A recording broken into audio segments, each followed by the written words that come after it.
Good morning to everyone who is watching Wilder TV this morning. Today you'll have Sam Chevalier as your presenter and VM behind the camera.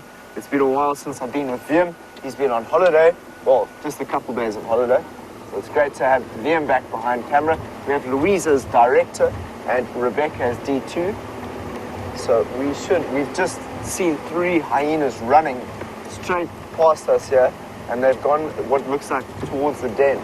So I've decided we're going to go round and see if we can catch up on those hyenas that have just sprinted through the bush here. It's already started off to an interesting morning, as we heard that the Magen pride was seen in this area just over there. So maybe they're running from a kill or something like that. But let's go and have a look first at what those hyenas are doing. Are they at the den? Because if they are at the den, then we could possibly see maybe if they've taken a kill back, or if they've got blood on their face or anything like that. It might tell us a story of what has been happening this morning. And then we'll come back down here towards Sydney's dams where we're at, and have a look to see if there's anything or any track marks of lines that have crossed over into the area. So let's start off with some active hyenas. And these are the times of the day when it's best to see a hyena, because they're more active in the mornings, at dusk and at dawn. Dawn and dusk is when you are often find some hyenas. What are you seeing there, VM? Leopard tracks. So VM has just seen some leopard tracks. Let's have a look. What direction are they going? Yeah. They're going that way. Yeah, but they're not here. They might be colder. Okay, cool. Let's just go up to the den. The den's not far away from here. We're going to come back down to Sydney. Looking very relaxed over here.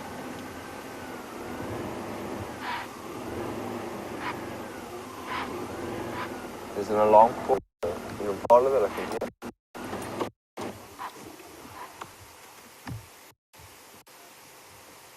So it's going to be another breathtaking sunrise here at Juno. Let's carry on going. Let's have a look here. Maybe they are looking at something.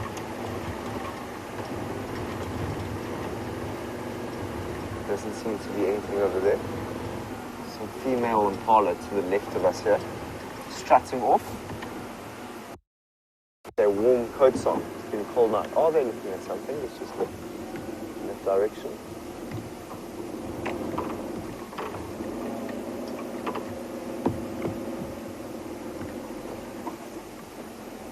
Doesn't seem like it. They were just looking off there. Alright, so we're not far from the den. Let's keep going.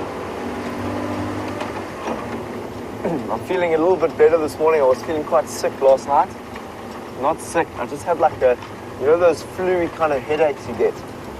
I definitely wasn't dehydrated. I was drinking a lot of water. So I'm definitely feeling a little bit better. So we're off to the den. We're going to get there as soon as possible. In the meantime, let's go and see how Brent is doing. Good morning and welcome to a chilly sunrise safari. The light is rising in the east and we are heading due east at the moment. So we saw Karula on our way back from Cheetah Plains last night, and fingers crossed she's popped along our eastern boundary. Jean-Ray and I are heading there. And of course, my name is Brent, for those who don't know. But we're hoping to find either tracks of Karula or the Nkahumas in this area. If we have no luck, we will then be beetling even further east towards the plains of the cheetah to see if we can follow up on those 2 male cheetah and the Birmingham boy we saw on yesterday's sunset safari. But I do love these early mornings, and I'm hoping to find some kitty cats basking in the glorious early morning light in a little while.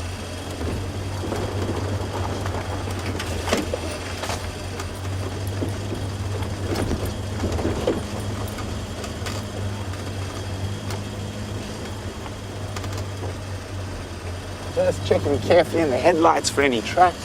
Nothing so far.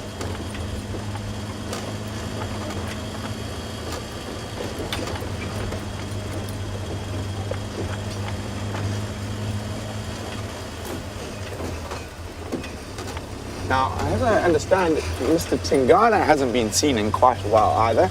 I wonder where he's off patrolling.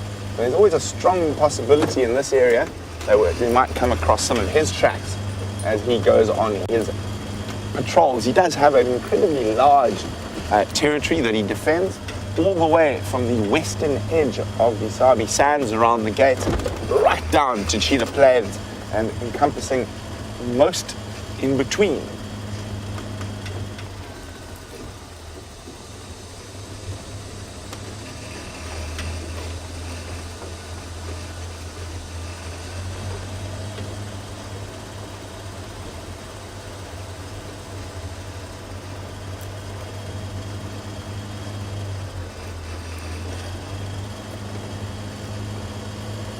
There's almost palpable excitement as we get out in the early morning, a fresh canvas for us to look at, and hopefully the kitty cats have been walking around. And as it gets drier, it's going to become easier and easier for us to see the tracks, and should hopefully put our cat sightings up a little bit.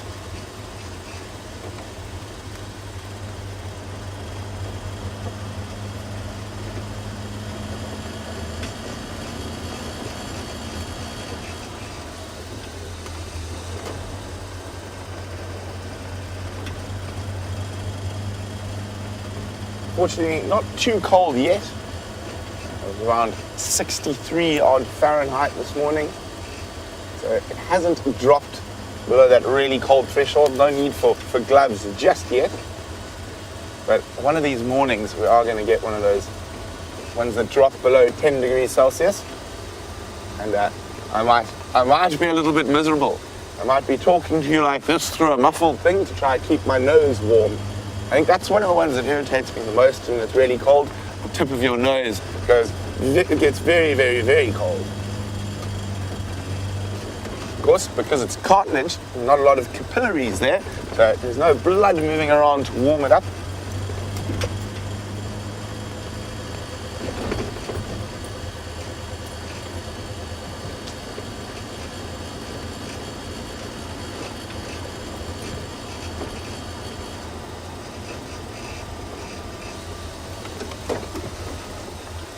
Curtis in Virginia says he's excited to see leopard, but is really hoping for wild dog.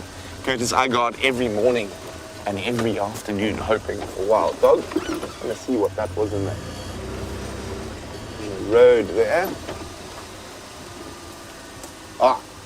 It looked like a bit of dun in the early morning lights. However, it is not. It is some form of strap that has fallen off some form of vehicle. It looks like an old seatbelt.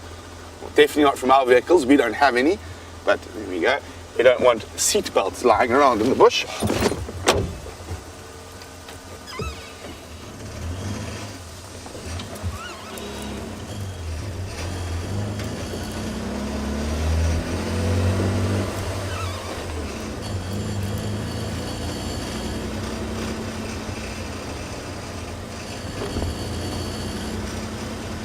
Quite often, if Karula comes through from Torchwood, she'll come through onto this road, Drakensberg Road, and she does like to hunt in these thickets around here.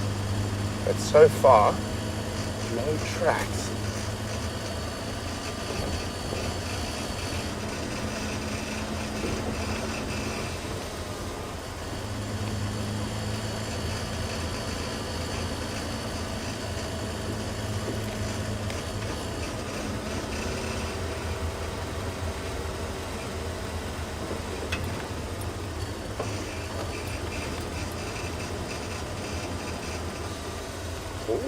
No.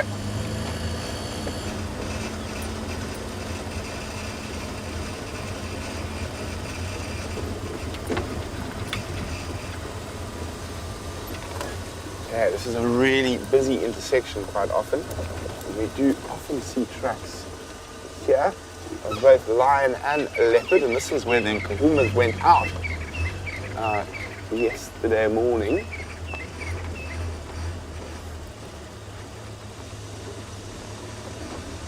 So far, just lion tracks from yesterday.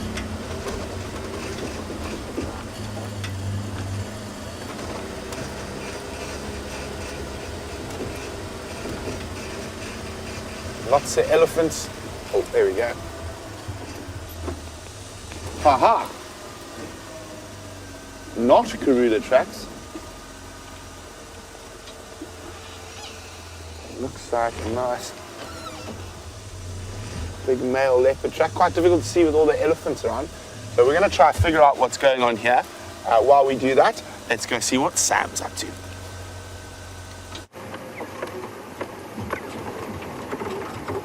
So we've come back to the hyena den. As we came to the hyena den, there was something in one of the hyena's mouth that then ran away with it down Aubrey's Road. And then I just sat at the den for about 2 minutes to see potentially if something's coming back. And I think now what we're going to do is we're going to bumble back down Aubrey's Road just to see if there's any activity going on there, because the 3 hyenas that we saw just on Sandy Patch that ran into the thicket ran in this direction. So the best chance we have of seeing those hyenas again is possibly running through here somewhere. And we did find fresh leopard tracks down by Sandy Patch as well. So we might go and work that area as well.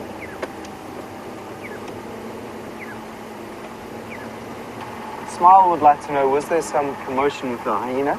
Yes, they were just playing on the big open area at Sandy Patch. Playing in the sense they were just running from tree to tree. We only had about 10 seconds with them. There's 3 large ones. It wasn't the youngsters. And they were just running around there, and then they ran into this thicket. So we went round and came and had a look for them. So they could be anywhere. And we did see a number of birds just going crazy at them. So we might be able to hear that sound again, which will bring us closer to those hyenas. We're just looking in every direction now.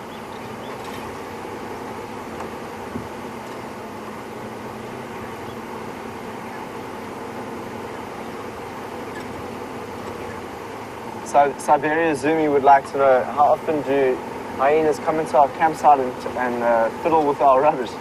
Well, so Siberia Zumi, it happens every now and then when, normally when we go to sleep at night time, someone has to bring the bin inside, and sometimes we forget, and next thing we know, the bin is everywhere, and there's food everywhere, and there's plastic everywhere, and it just becomes quite a nightmare to clean. So that happens sometime, maybe once every 2 weeks. What do you think, Vian? Somewhere around there, eh? Usually on weekends. Mainly on the weekends, yeah. So it's not very nice when that happens, but they are scavengers, opportunistic hunters and scavengers. So they'll look for anything. At the moment, they're just trying to... we definitely caught wind of them, so I could smell them quite significantly a little bit earlier. And they definitely had something in their mouth as they ran away. Who knows where they ran away to? That's the question. There's no tracks crossing that I've seen so far. We'll go back towards Sandy Patch because they came from the Buitila access down towards this area. So potentially there could be a kill down in that area that they were feeding on or something like that a little bit earlier. So if we go in that direction, potentially we might find something more than just hyenas. So hyenas just give us the indication that there has been some activity in the night. It's all about locating that activity. Maybe there's a leopard up a tree, a buffalo that's been killed by some lions. We know that the Mangen pride, as I said, was seen a little bit earlier. Not earlier this morning, but yesterday. They were at Chakana Dam, which is just further north into Buffelshoek. Actually, it's on the other perimeter, the other boundary line of Buffelshoek. So, but they could have crossed overnight, so we don't know. That's why I want to go and work that area. But it's starting to open up a little bit better now. You can see if you can see hyenas running through these thickets. There seems to be anything this morning. Yes. The tracks, the signs of elephants are around, so we definitely might be able to find some elephants this morning. As you can see, there's quite a bit of tracks in the dung on the road. So nothing through there. We're about to come back onto Buitila Access Road. There's going to be a remarkable sunrise this morning. You can already see some beautiful pink in the sky. Maybe if you can just see that through that little bit of not an easy shot. It's actually a plant right in the way there, tree. But can you see that wonderful bit of, how incredible is that pink?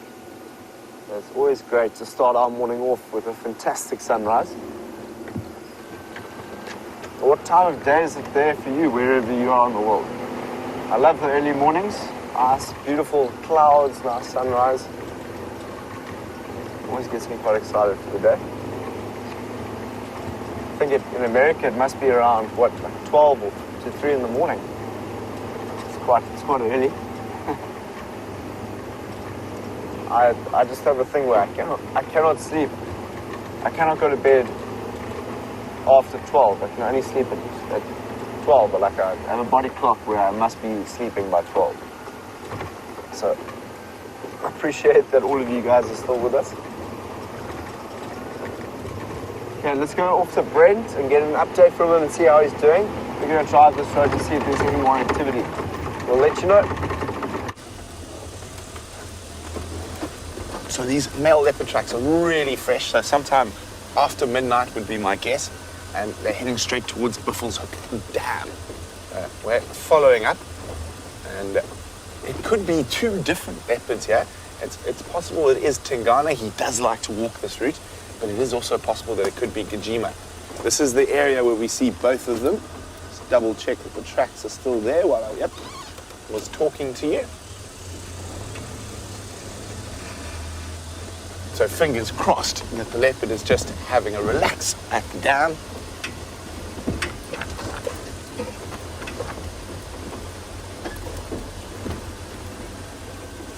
So Kyle's wondering whether we're going to do an impossible quiz today.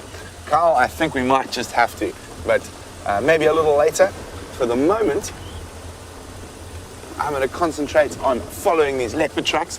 So while we do that, let's jump back on with Sam, and hopefully when we come back, we'll have a cat of the spotted variety to show you.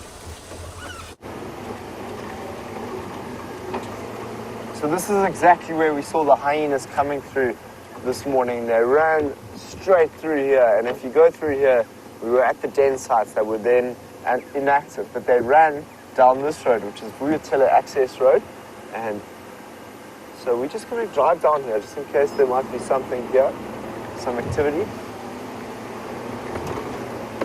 Just also going to see if I can see them running or playing around here. So Brent is off tracking fresh male leopard tracks. So hopefully Brent will come out with a nice looking male leopard this morning. Hopefully he does. We'll see if we can locate on some lines ourselves. So I never really come this far to this area.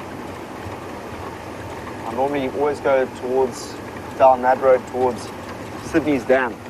So there could be actually something happening at Sydney's Dam. So we'll drive through here around to Sydney's Dam just to check for any evidence that might be happening this morning.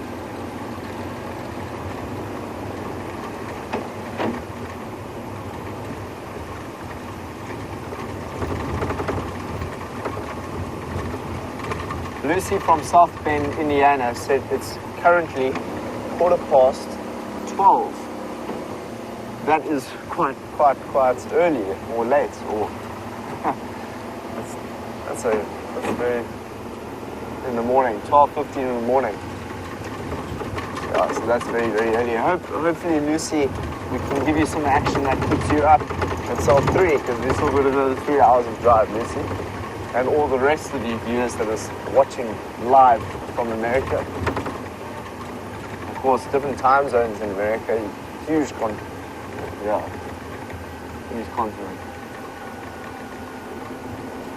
There doesn't seem to be much happening around here.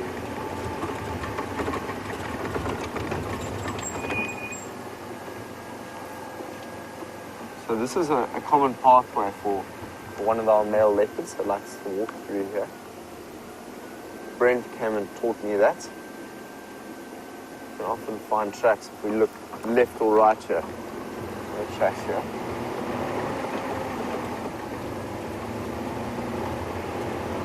So it's quite a chilly morning.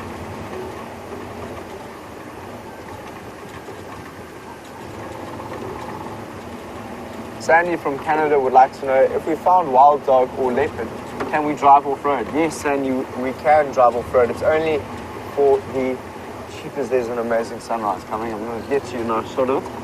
And it's only for the buffalo and the elephant. There we go. Look how awesome that is. So it's 12:15 where you are. It's very, very dark. But as you can see, it's very early for us. Just after 6. So you'll get your sunrise soon. You know, I think I've only ever stayed up for the sunrise once. Lime track. So you got some lime tracks? Are they looking quite fresh? Yep, right here, more lime meal. Okay, cool. I'm just going to reverse. Yeah, we're just right here, journey through it. Are they going up the... No, they're walking all around. A little bit. Yeah, we've got some fresh lime tracks. They're walking around. And I eat out as well. So this is interesting because this is where we saw the hyenas come from. We've got some very relaxed looking antelope that are there. So that's always a good indication to see that. It's an impala. Let's carry on down this direction and see if there's any other unsettled looking antelope around here. From after viewing and seeing some hyena and lions.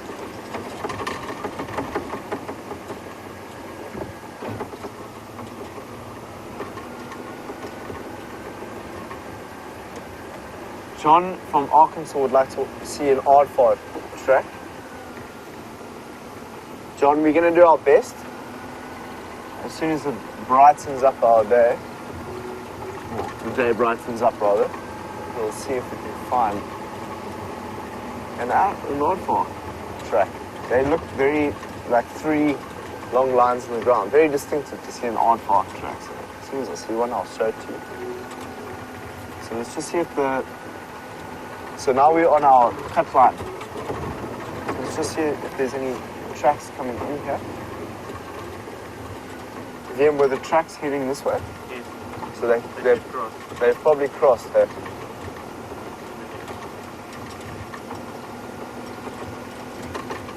The line tracks have probably crossed.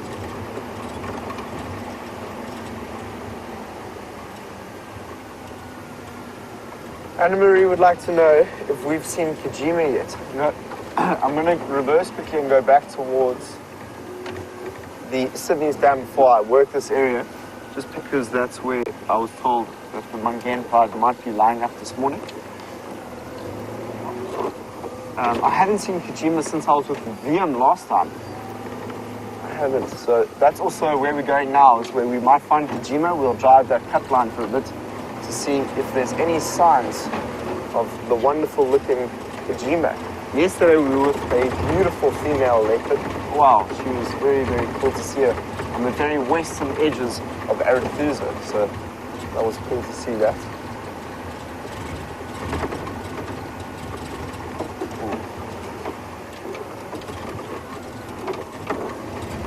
Thank you, James Richard. Kaliyeshe was a very, very beautiful leopard to see. I was very, very excited to see her. It was, we just got a note from one of the guys as we drove into Arethusa, one of the guys that works at Arethusa. And we found out that we should go in that direction, we might find her. And lucky enough, myself and Dave went exploring and we found that wonderful leopard. And that's just the way it works. I mean, you can track and work as hard as you like, but sometimes it's all about also asking and communicating with other guides and people that actually work on the reserve. So we've got some more tracks over there.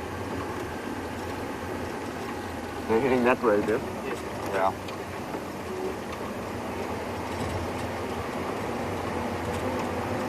Yes,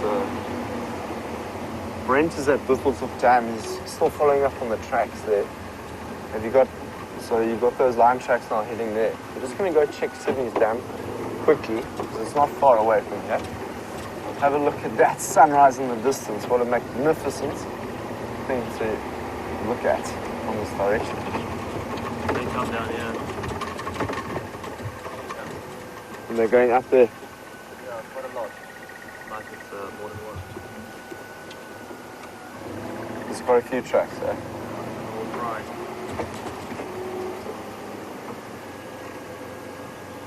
So it's more than likely, let's just quickly look there and then come back down and drive that cut line. Just want to check Sydney's. Just for something else. I know that the lines look like they've moved out of here. Looks like female track too. All right.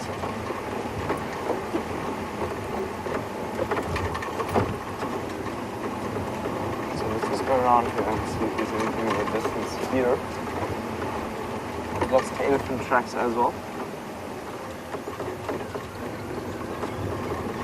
It's more than likely if those tracks are heading in that direction that they've gone towards other property. Mary Ellen says that she stays up past midnight because she loves being out on safari with us. That's great. Very glad that's really, really cool. Always makes it that much more exciting to come out knowing that there's a whole bunch of people just through the back of this lens. It's not just VM behind me, it's a whole bunch of other people. Okay, so we're at Sydney's. Let's just have a look down at Sydney's and see if there's anything down there. Because it could be that some of the lines maybe headed off and some stayed here, so it's why it's worthwhile just checking. There's Sydney's. So it seems to be very empty at the moment.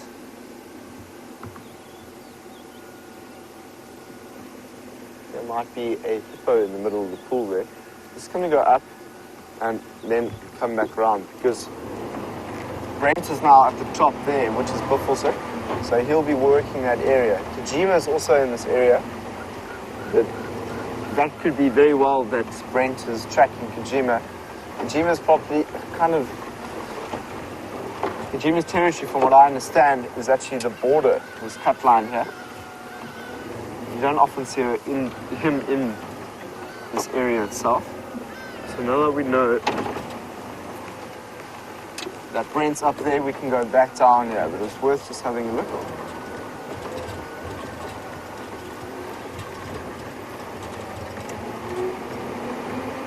That's beautiful though. So there's nothing there. I'm just checking on the dam wall just to see. It's worth also getting my binoculars out and making sure. Pinchy Winer's Hat would like to know how long I've been a tracker for. Let me just look up there.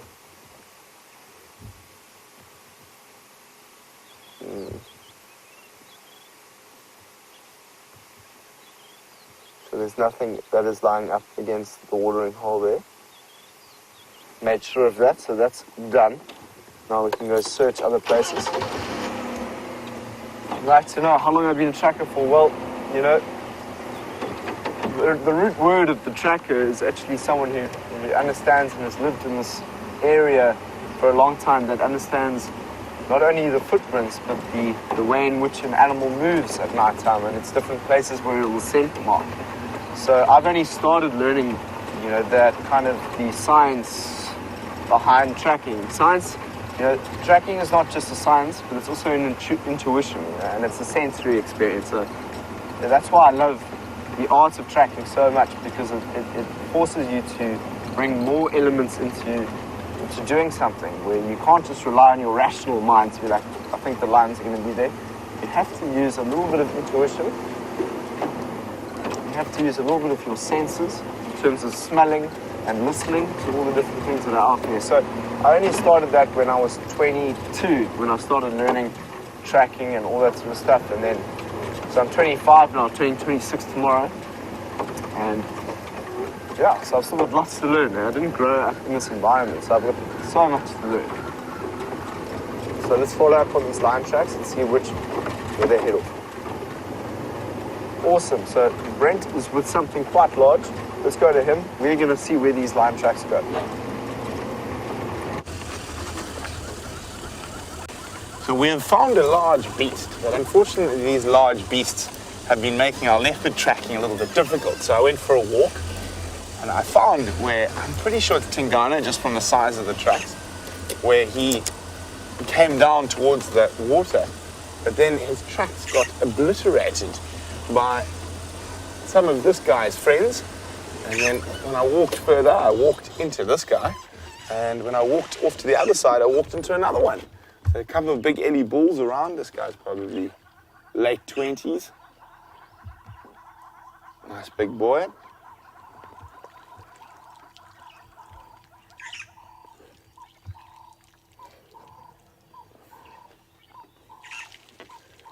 You can just see the amount of elephant dung that's building up around the Buffelshoek waterhole.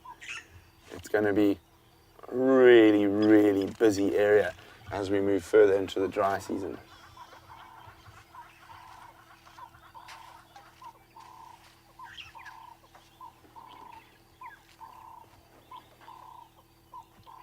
Oh, thirsty boy.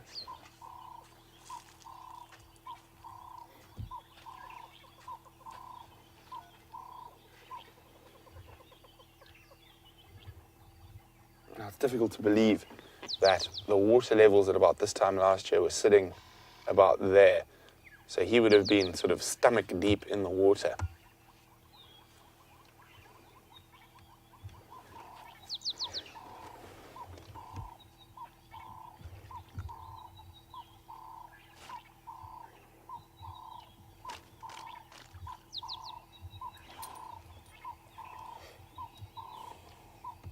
You can see the little blacksmith lapwings off to the left of his head.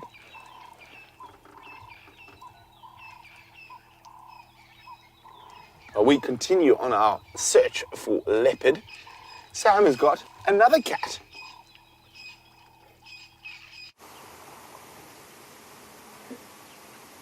Welcome back, everyone. So we've just found the line. I got out my vehicle to follow tracks that were moving into Simambili here, so we can't actually drive towards those lines at the moment. It just seems to be one female in the distance there. This could very well be the Mangen Pride. So that's very, very exciting. What happened was I got down to follow tracks to see if they had crossed over, and as I went down, it got up and VM said, look, there's a lion in the distance there, and we just found these lions. So let's sit with them for a bit. Potentially they'll move back onto our property. The morning sun is beginning to rise on them there, and I think that's the Mangen Pride. The breakaway Mangen Pride. We know that the Solala breakaways have gone back maybe towards Londolozi through Arathusa. So this is very exciting to see that we are here with a female. What is she doing? She looks like she's just standing there on her own. I can't see any other females that are with her at the moment. Just going to get my binoculars out and see. There she goes. How lucky we were to see that. Just going to look to see if there's anything else there. Okay, so we can't drive anywhere there, so that's Simambile behind us. All we can do is hope that maybe they'll cross back over, but if their tracks are heading in that direction, the chances are that they'll carry on in that direction. They wouldn't really cross back, but you never know. They could start playing or hear the sound of some animal behind us. That was very exciting. Well done, Vim. It's always exciting going out in the morning and seeing what we can find. So if we look behind us, we've also got the sun that's now emerged right here. So it's a beautiful sunrise now in the distance there. It's fantastic. That pink has started to go away and that bright sun has now emerged, which will bring us some warmth for the morning. So we've already started with 3 hyenas running around and some lions, which is exciting. So potentially, if we sit in this position for a bit longer, which I think we should, just to see if there's any of the alarm calls of the birds that are going off over there, because then maybe they'll cross over here. But potentially those 3 hyenas that we saw a bit earlier that were running from this direction will come back over this cut line, and there probably is maybe a kill here. I mean, there could very well be a kill here. Because that's where the hyenas maybe were trying to get.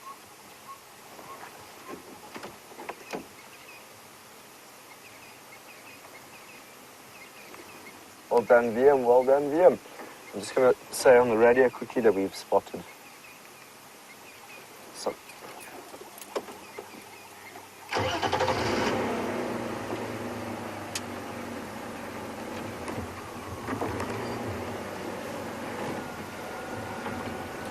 Brent's just updated people around my lines.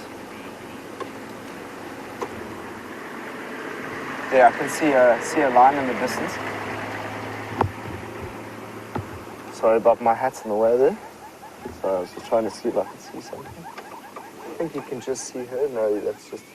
There we go. You can just see her moving. Awesome.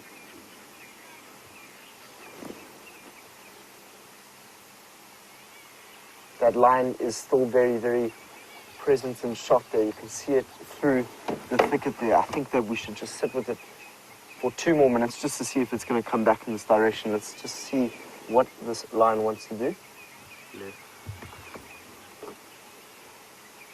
As soon as that line moves out of shot, we'll go to Brent, and Brent is with a large elephant, so it looks like it's gone out of shot. We're not going to go anywhere. We'll let you know if it comes back towards us or somewhere down the road. At the moment, let's go and see how Brent's doing with a nice big animal. So guys, just enjoy this elephant. I'm just on the Game Drive channel at the moment. Standing by F.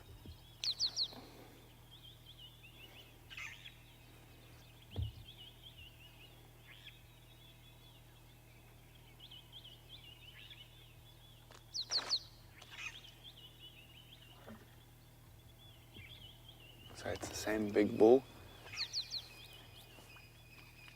having a drink.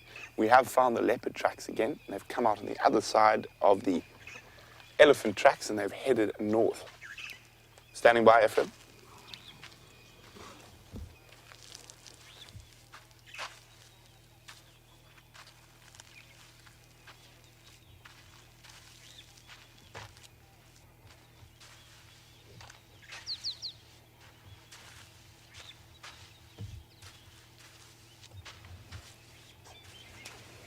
Okay, copy. Thanks, F. Yeah, I'm pretty sure that Ingwe we saw coming Kaya last night was Karula. She was due to the vehicle.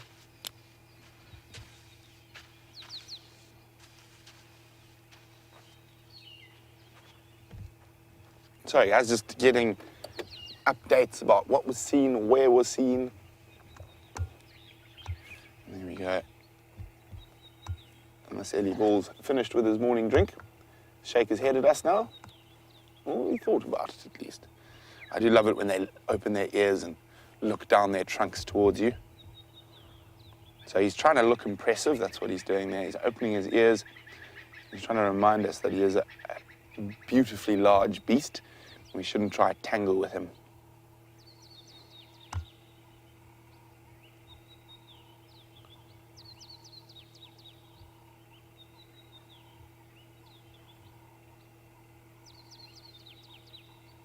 So peaceful.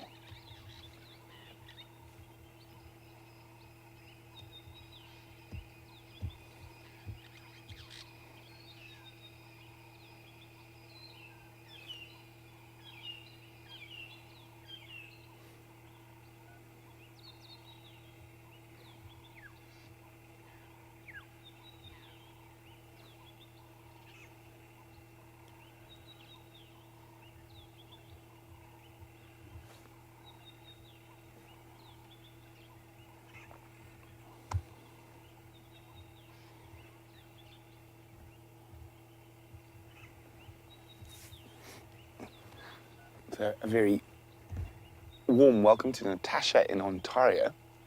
Natasha said she watched the return of Brent yesterday on Sunset Safari and we were on border patrol. What is border patrolling? Well, border patrol is a little thing VM and I came up with a while ago. It's where we drive the perimeter of our traverse area. Unfortunately, we didn't quite get through the rest of our perimeter yesterday. We got sidetracked by those 2 male cheetah that were hoping that we're going to move back towards Cheetah Plains. So basically what we do, and it always depends on what we see, is that we drive all the boundaries, all the perimeter boundaries of our traverse area to see what's coming in or out. We've only ever managed to complete a border patrol once, because normally we find such fascinating things on the border patrol that we get sidetracked. Right, speaking about being sidetracked, we're in the hunt for leopard, and this Ellie has sidetracked us, so we're going to head off to make sure those leopard tracks don't head into the north, but they were heading up the little access road. Mr. wants to come say hello.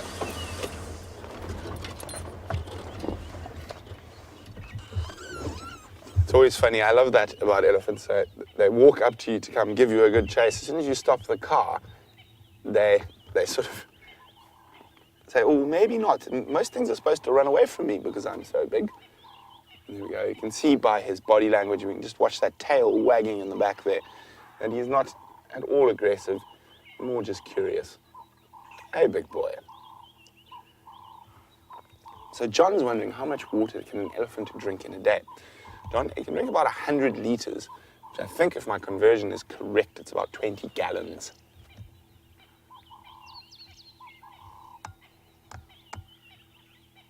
Okay, mister, you continue being elephant. We're going to go look for this male leopard.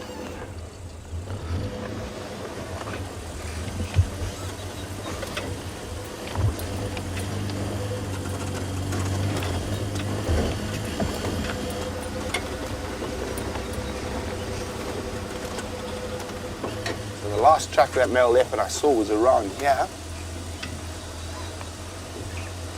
Just check very carefully. Of course, around a waterhole like this, especially because it's so dry, there's so much toing and froing of big beasts that sometimes the tracks can get walked on, which does make it a little bit more challenging to follow.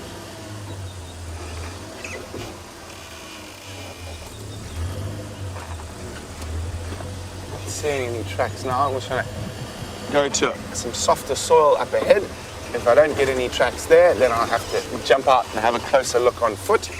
But while we do that, let's go see what Sam's up to.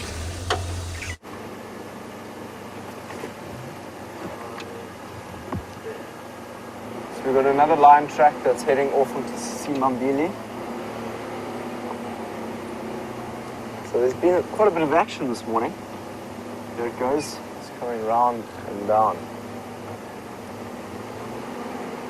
Lots of hyena tracks that are here as well. So we were just sitting with those pride lions, and obviously they're not on our property, so they've either headed in a southerly direction in that way, or they've gone west. So we're not sure what they would have done, but we can't go there either way. So we thought we would just drive along the perimeter after seeing them, just in case they might have popped out somewhere where we just don't know at the moment.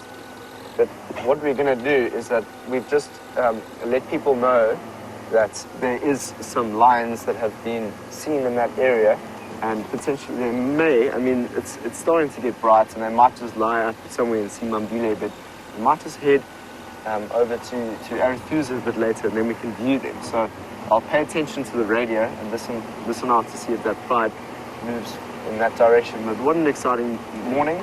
Liam and I are very excited to have started with lions.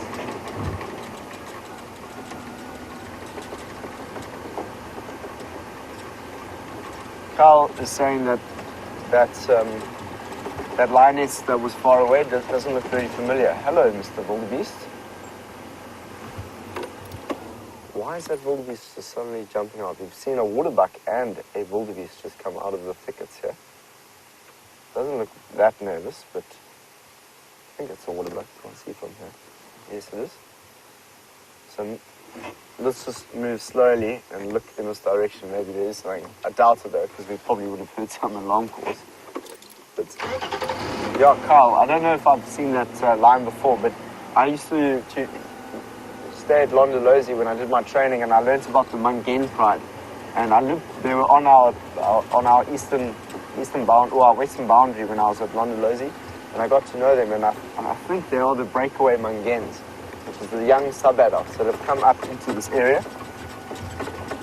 So that could very well be the Mungen pride that are there.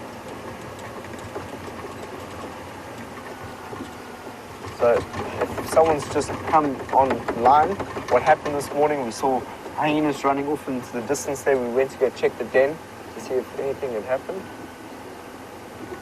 So this looks like there's a very relaxed impala there. So it doesn't look like there's anything that's here. It's worth having a look.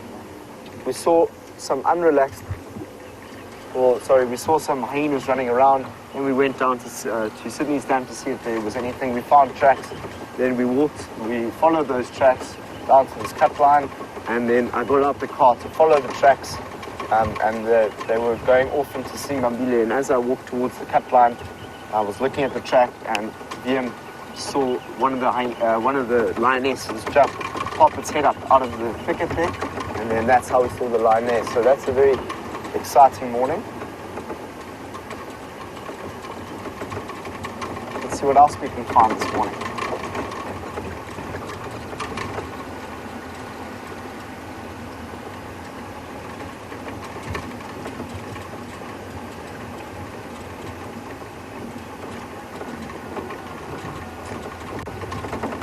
Brandon in Ohio just asked a very good question around what kind of conflict might exist now that there's quite a few different prides of lion that are in the area. We have noticed that there has been a few, from the Nkuhumas to the Mangen to the breakaway Salalas, and how might that change the dynamic with the Birmingham Boys, which are the coalition?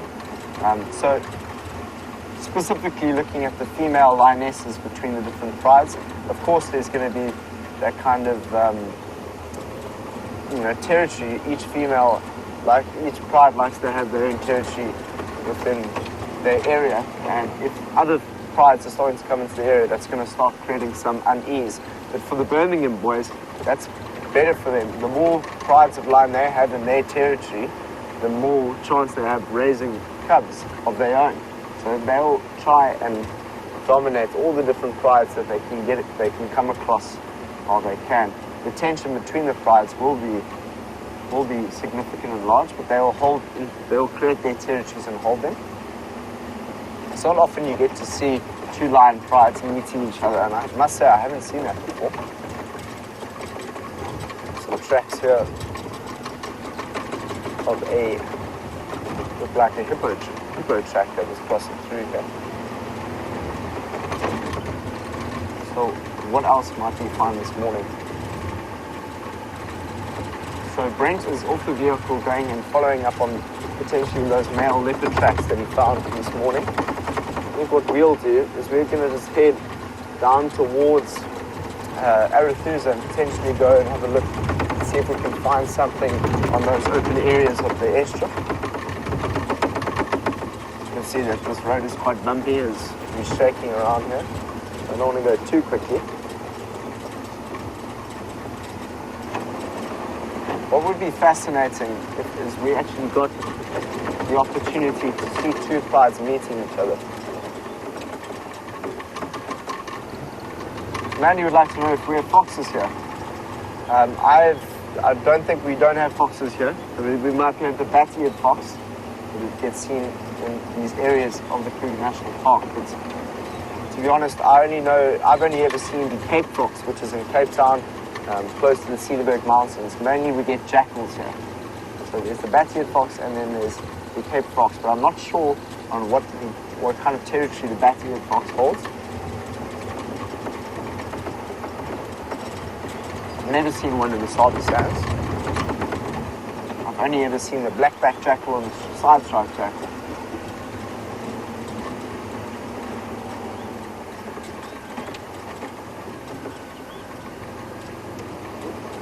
Josephine from New York says that she's a long-time viewer and that she wants to know what made me become a presenter. Well, Josephine, it never happened so that I haven't grown up wanting to be a presenter. It was never something I wanted to be.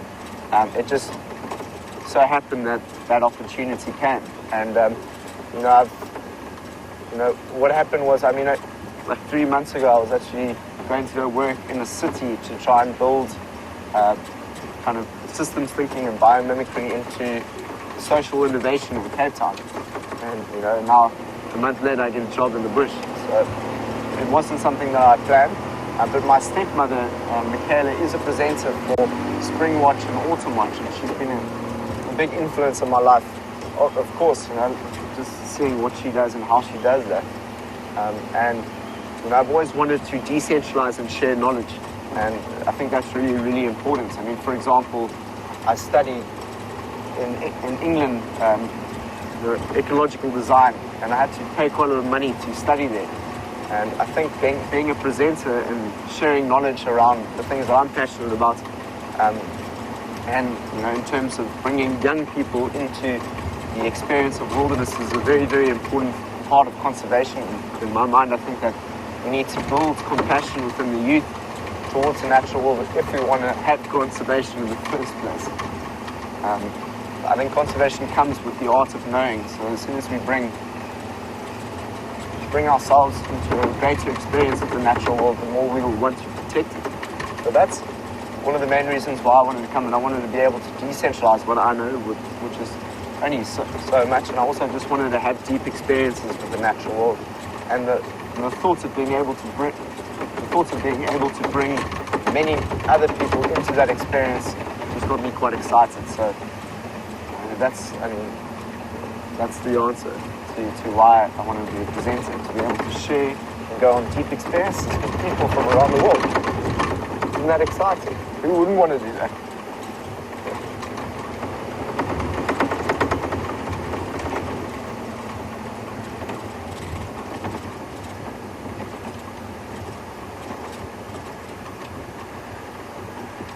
Gregor's just asked, with the dead trees, and I think the dead leaves, is there anything that will eat those dead leaves, and how might they be used? Well, of course, everything out here in the natural world will be used, from dung that's defecated from lions to elephants, and even the leaves that fall off the trees. Not only will those leaves that fall off the trees become part of the nutrient cycle of the tree itself, but also will become cover for different rabbit species and other species that like to be under the soil. There's an impala here. He's moving off into that area there.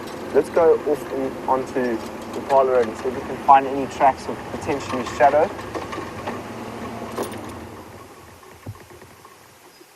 So I just heard the sound of an elephant.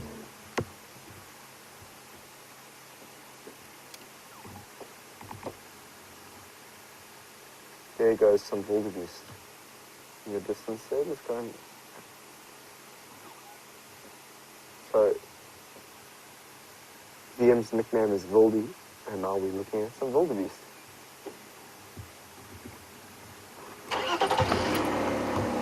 Awesome. So, as I was saying, with plant matter, dead decaying matter, you will often find some animals might browse on some of the dead leaves on the ground,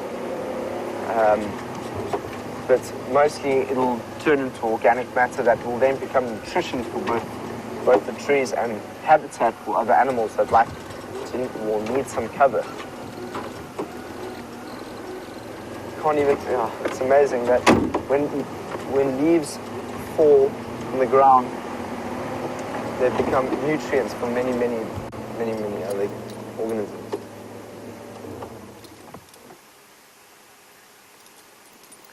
Xavier Zumi has a question for you there, Liam. Did you get it? So I'll say it again. So the question that was asked, Liam, to be a photographer and a filmer out here in the bush, while we're looking at these wildebeest, do you need any specific kind of license to be a filmer and a photographer out here? No, just pick up a camera and get out here. Huh? That's the greatest answer. So from Wildy himself, he says, pick up a camera and get out here.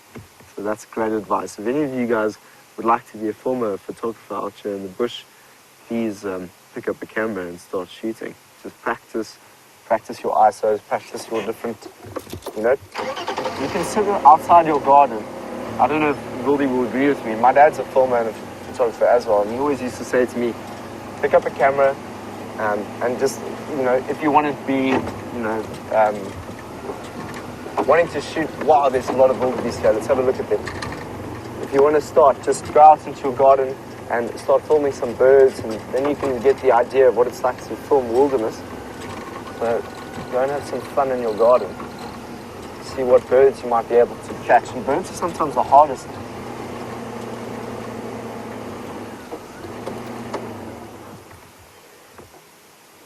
So there the wildebeest again.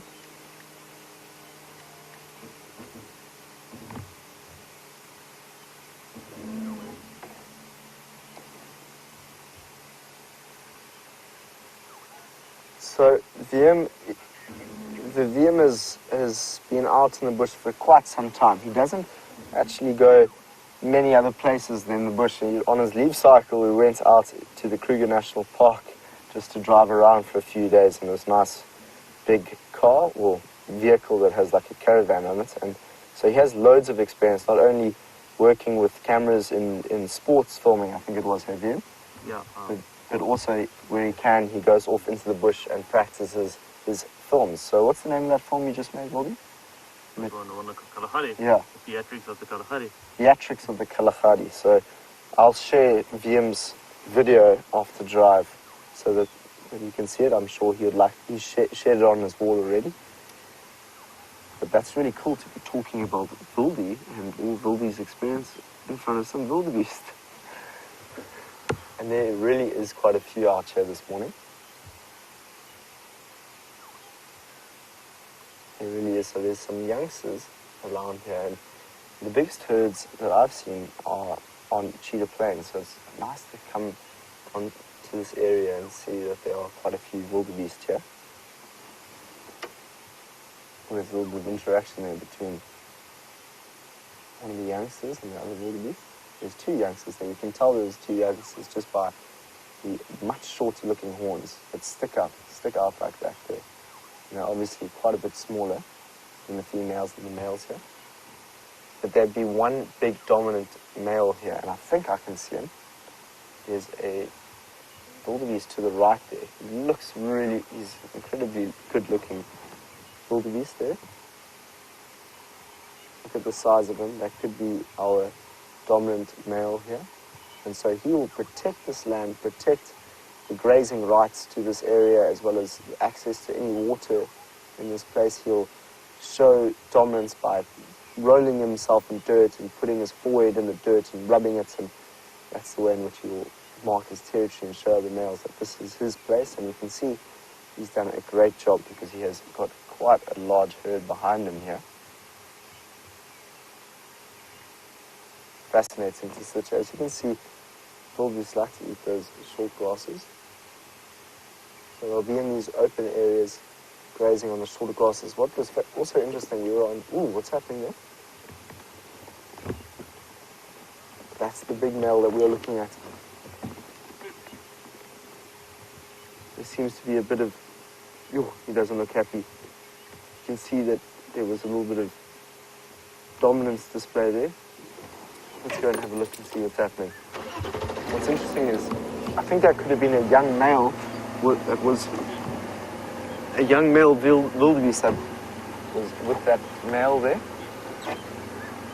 And he just wanted to show. So maybe these herds have... Oh, there's something going on. I just want to get down there.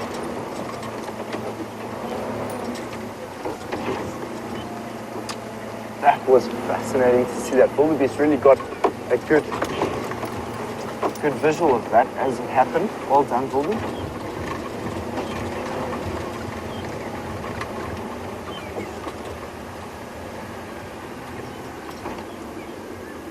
There's one of them. They've just gone into this area. I don't know if that's the one that ran in there with them. I think it could be. There's another one that ran off, and I just looked into the distance and I can see him kicking about.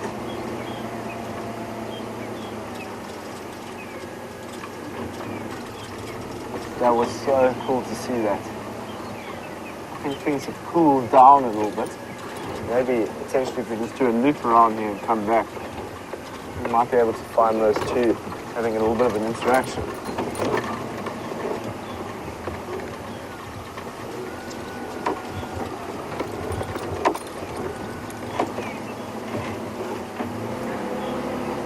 I can't see the wildebeest anywhere. Let's go go back onto that open area. Potentially there might be a little bit more conflict there. You can see some dust through the distance there that was kicked up. You can see it as it goes through the sun there.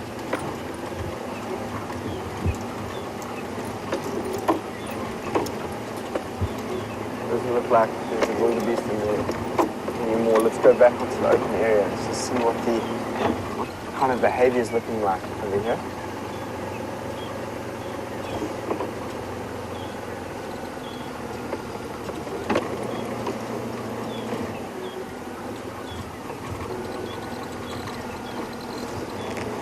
They're right by us now.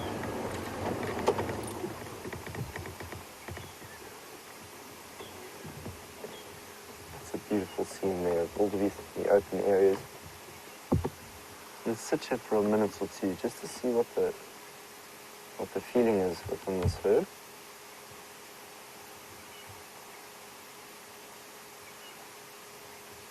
Lucy from South Bend, Louisiana, is asking, do the female wildebeest have much thinner horns than that of the male? Yes, they most certainly do. So have a look at the horns here. I think this could be a female here. The way in which you tell the difference between the female and the male is not only by looking at the horns, but by seeing that there's actually a little bit of a brown patch in between the horns there. You can tell you quite clearly that there's a difference. So let's see if we can find that male and we can have a look at his horns. His horns are a lot bigger.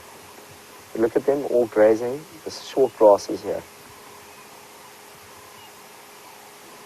There's that bird called the brown crown chagre that I can hear. So I know that we want to get our bird lists up, so I'll see if I can find that while we look at these grazing wildebeest. Keepers, it's been an exciting morning. Wildebeest fighting, lion prides, hyenas running. It's a great shot. If you want to get a screenshot of grazing wildebeest, this is the one you should get because they're quite close to our vehicle. And there's a nice background of sunlit grass. It looks really, really, really nice.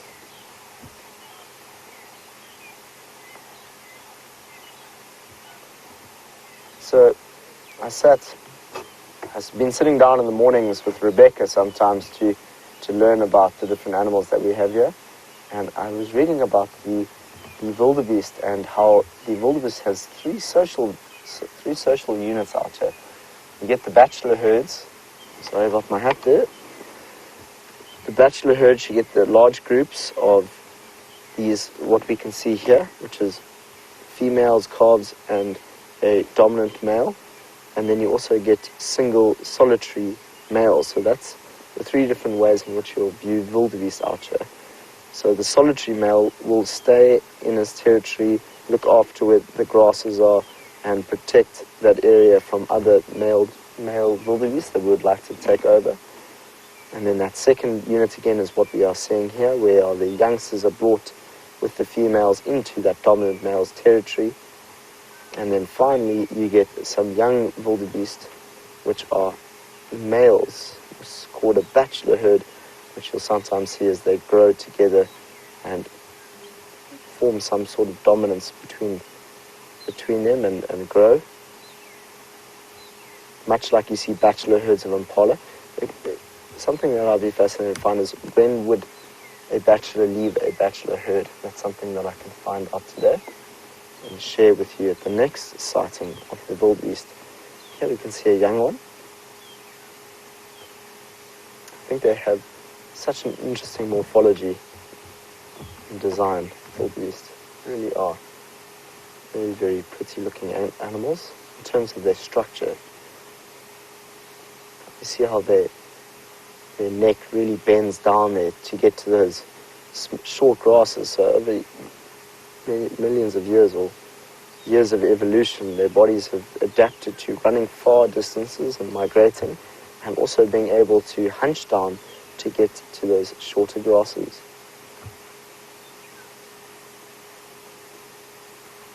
Very, very cool to spend time with them.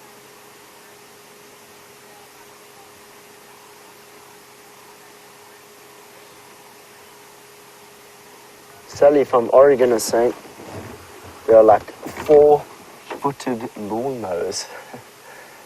Oh, they very much are like that. I agree with you, Sally. It's so nice to actually spend some time with a really, really big group of them on Djuma. You know, Djuma is quite thick in vegetation, so it's not such a perfect habitat for them.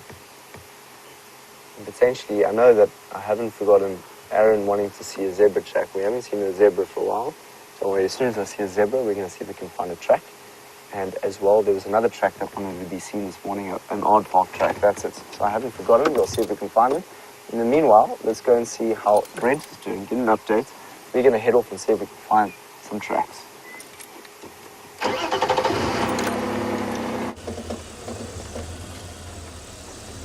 So unfortunately, that male leopard decided to leave us and go to Buffalo's Hook. So could be Gajima, could be Tingana. Just checking here quickly. And where we saw Karula wasn't too far from where we are now last night. I'm just double checking. She hasn't snuck back through here.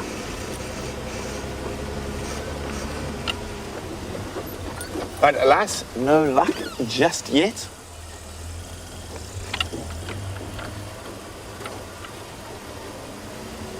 Starting to warm up now. Sun is out.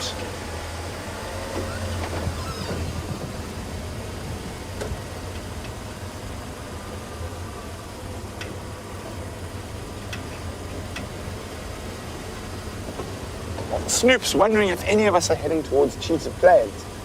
That I am, Snoop. I was just having a quick look for leopard on Djuma first before making the long trip down to the east. But we are getting towards the Gowrie Main, which is the road that takes us to Cheetah Plains. And I was hoping to find Karula first, but looks like she might be giving us the slip. She might still be in Torchwood.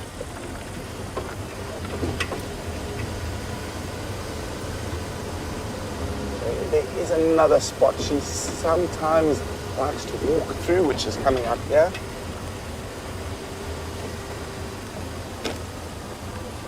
Sorry guys, just on the radio for a second. Go ahead, Sab.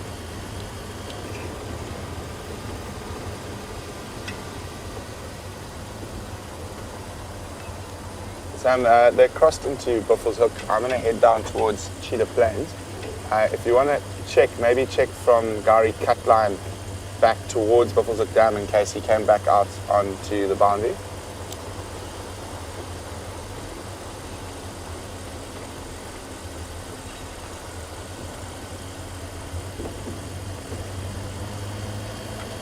Copy, thanks. There's always a possibility that male leopard could have popped back up further to the west, but we made the decision to go look for the cheetah down on Cheetah Plains, so we weren't going to carry on heading west when we've got a long way east to go.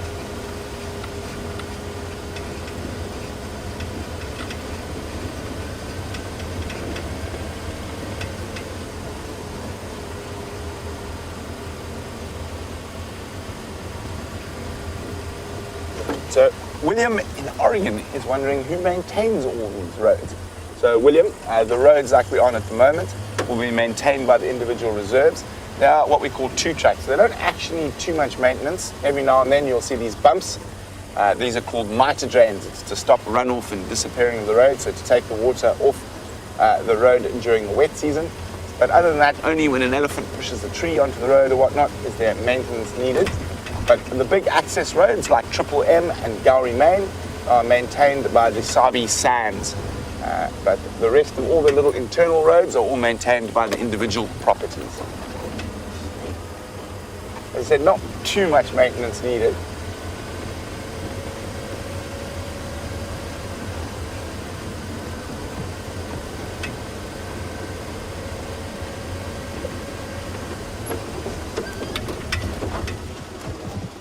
No, hyena, unfortunately.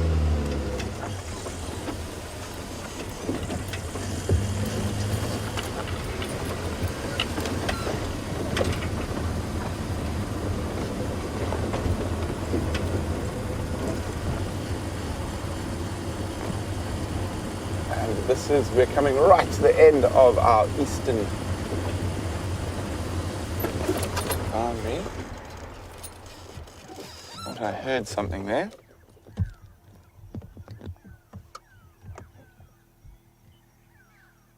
More than likely just a male impala being silly, but always worth double checking.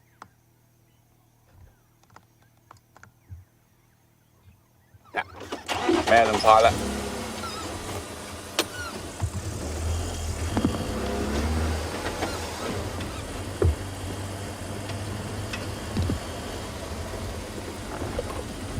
So Siberia is wondering if there's any chance of seeing a Cory bustard on cheetah plains.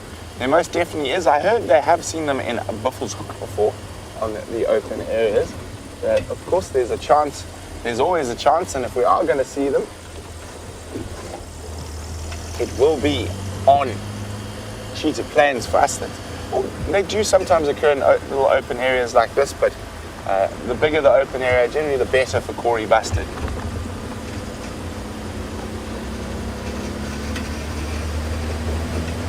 And now we're on the main road down to Cheetah Plains,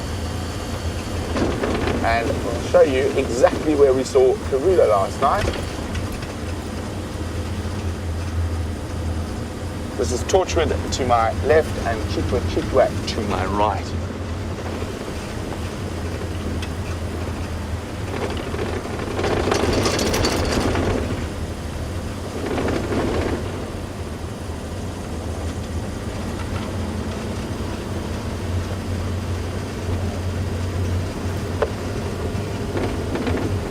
Double checking, you never know if that Birmingham boy might have walked up here.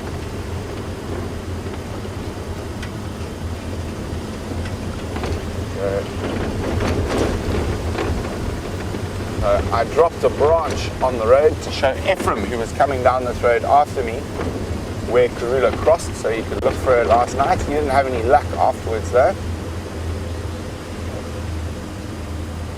She crossed right here.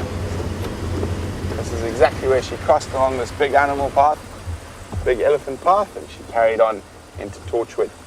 But we're going to keep heading towards Cheetah Plains, and while we do that, why don't you guys jump back on Sam and see what he's up to.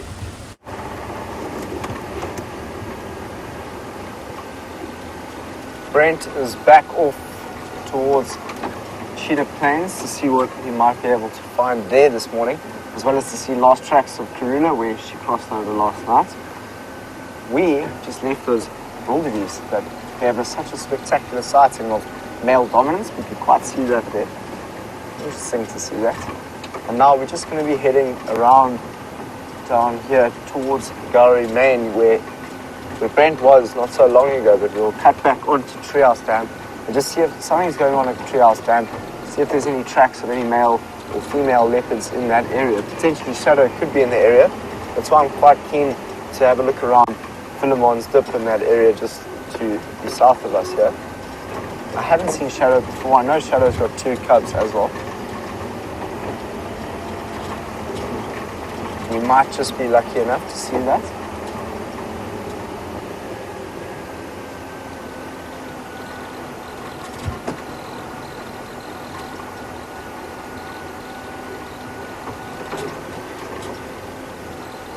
Lucy from South Bend, Louisiana. Sorry, I can't say. Sometimes I can't speak well. Louisiana said that you want. Sorry, Indiana. Sorry, Lucy from South Bend, Indiana. You'd like to say thank you about those plastic recycled and then turning them into plants. Yes, Lucy, it's I learned that from an organization called Green Pop in Cape Town, which they actually do a number of things in Zambia, because Zambia's lost a lot of their trees because of the charcoal burning. So Zambia has lost, I think it's something like 75% of its forests. So that organization that we're very close with in Cape Town, our organization, Sustainable Brothers and Sisters, and Green Pop try to develop ways. Mainly Green Pop has taught us that how you can recycle things and put soil in them. And it's fascinating how we can bring that to schools, and you can start growing or showing people how they can grow their own food, as well as just growing plants. It's just such a nice practice to have, just growing a plant. And not only that, you know, seeing how you can use waste. I think that was the most powerful thing for me. Let's go down, we're going to go down Shabam to Treehouse and then have a look around, back around. That was the most powerful thing for me, was to see that you can use waste and create it for another purpose. So that's what upcycling is called. And I think our planet has a lot of waste on it in terms of human waste and plastic and all that sort of stuff. And we need to start seeing how we could use waste in another way that is productive rather than unproductive. Does that make sense? So thanks, Lucy. Really, really appreciate it. I'm glad that you enjoyed that. And you know, it doesn't have to be, you can use upcycled waste for all sorts of things. Not just plants. You can start building systems where you can collect water on your roofs, or we just, you know, we all have creativity within us. We just have to unlock it and find it in a way that's passionate. For me, it's just about, I mean, my brother loves to farm and loves to do organic farming, and yeah. So that's Thomas. You'll meet Thomas one day, hopefully. Lots of tracks here. It looks like a buffalo breeding herd could have been walking through here. This is actually exactly where James and I were running. Myself, James and Dave, and I think it was Rebecca as well. We ran around here. Came across a huge breeding herd of buffalo as we were running. And then they all just got up and ran away from us. And then we had to go deep into the thicket here and go round just to make sure that there were no old dagger boys that were trailing the herds. Those are the most dangerous ones that you have to be aware of. Not the breeding herd itself, but the ones, the outliers. Hold on, there's this, looks like there's a drag mark here. I think it's just a buffalo, yeah. So that's quite interesting. We're talking about buffaloes. Let's have a look here. What we just saw on the ground. You can see the buffalo tracks in the ground there. And then you can see how he's dragged his foot in the ground. So that could very well be an old dagger boy that's walked across here. Awesome. Maybe we can find one. It could potentially be a treehouse dam. Treehouse dam is not far away from here. Just down there, so potentially you might be able to see that. I've already seen a lion this morning. Hopefully you can see a leopard and an elephant. And even something small. I wouldn't mind seeing a nice big wasp and a warthog. There's a warthog there. Reverse. The warthogs can be quite shy. Can you see it at the moment? There it is. See a little bit. So, hold on, he's just into the thicket there. It looks like he's going to be walking off. I'm just going to move forward.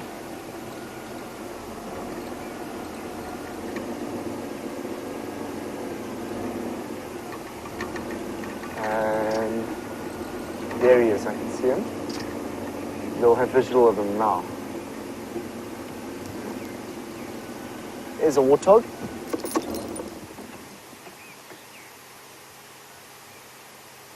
Good morning. How are you? Are you a lonely male? Could very well be. And there's a sound of a woodpecker close by. It's a fantastic sound to hear in the bush. So there the warthog is, and if we see that tail go up, maybe it's with some piglets, if it is a female warthog. And leopards do like to eat warthogs, especially the piglets. Can you hear that woodpecker that just went? So that is a warthog, and it's going to head off into the bushes in a few seconds. So there we go, there he goes. Let's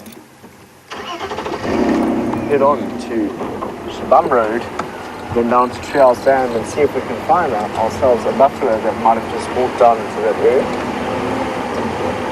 We've had quite an action-packed morning. We've seen quite a lot of animals. It's always exciting.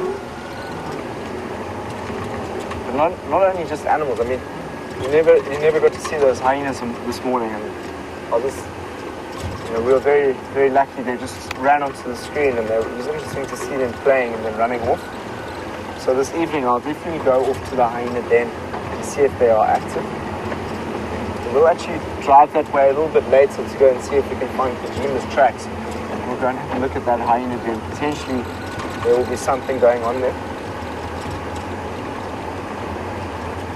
There was something in that hyena's mouth when I saw it earlier this morning. So maybe there was a kill that was made by those lionesses that we saw this morning that the hyena then managed to get something of and run back to the den, because they were all they were in a frenzy. It was fascinating behavior to see. A very, very big frenzy.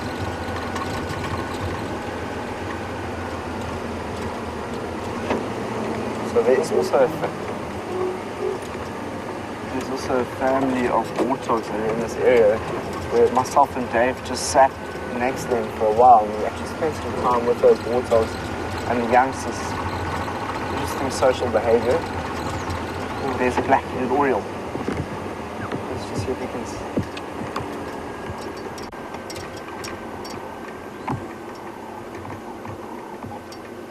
Okay, it just flew off. That's so sad.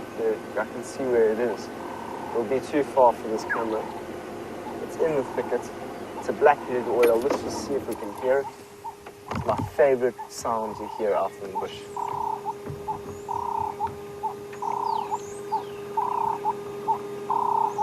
Just give it 10 seconds. There's a bird in the branch there.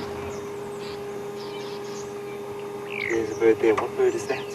That looked like a chin spot badders. Oh, that was a very, very well done, Vian. I saw that bird jump on there. I'll show you the bird that I think we just saw. That will be a new bird to our bird list. 248.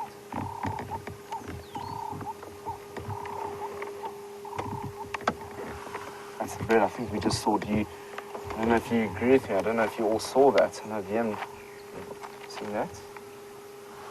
The chin spot batters. So you would have seen, I saw those two white stripes at the back. That could potentially have been our chin spot batters. The way in which we'll tell if it was a chin spot batters is it has a sound that goes.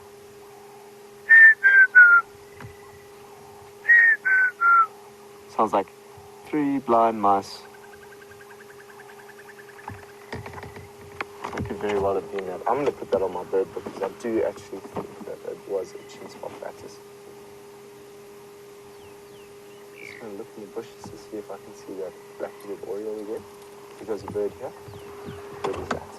Is it going to go up into the tree? Yes, it is. I think it should be a woodpecker. There's a few birds over in this tree. Let's have a look at this tree slowly and see what it might be.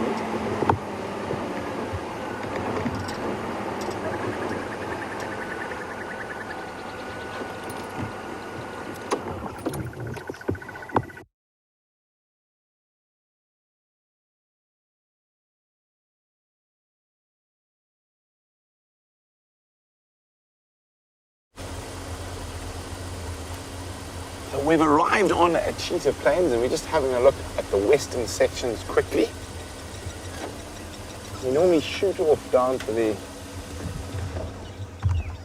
open areas, but there's some birds of prey around here. There's a couple of vultures. We just want to have a quick look. They could have been coming towards the Cheetah Plains pan for a drink. So we'll have a look for tracks now, see if there's anything else about here. Try to get you a nice view of the white-backed vulture in the tree up ahead.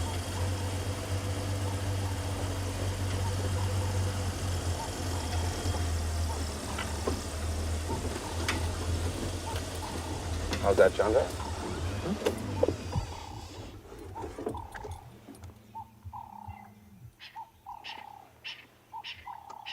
we go. Good morning, vulture.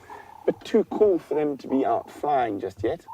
So So they normally wait till it's quite a bit warmer before catching those thermals and flying around to see if they can find any carrion.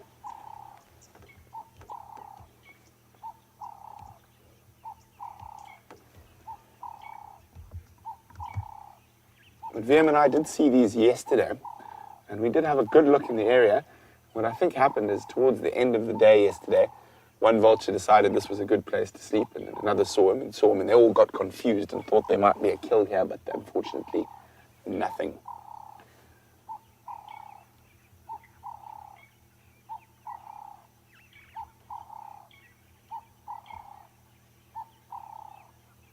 It's good to just keep quiet for a couple of seconds in the morning and listen.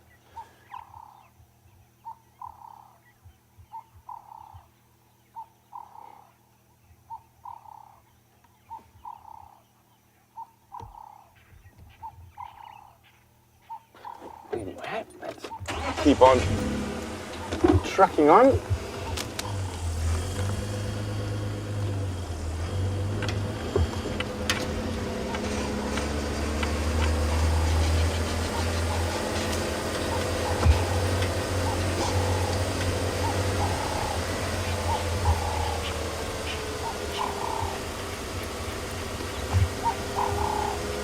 This is not a road we drive too often on cheetah plains. We normally head straight off to the eastern areas, but I thought it might be worth some nice crest through here. And that Birmingham male was heading in this general direction.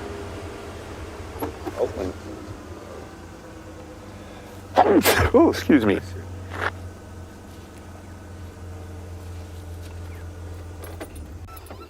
Go. That's the same vulture. He just flew from where he was earlier to this other tree.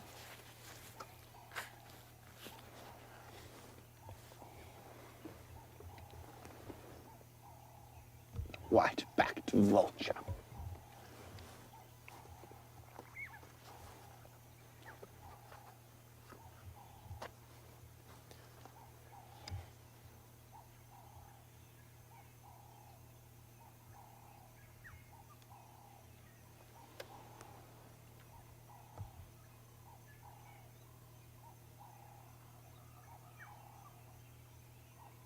See those very short feathers around the head and neck, and that's designed like that so because they keep putting their heads in carcasses.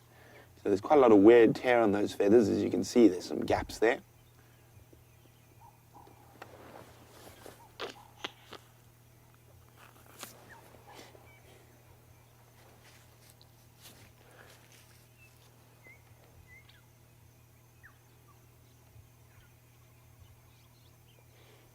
But he's going to have to wait a bit to find a meal until it gets a bit warmer, and he's going to be able to saw those thermals.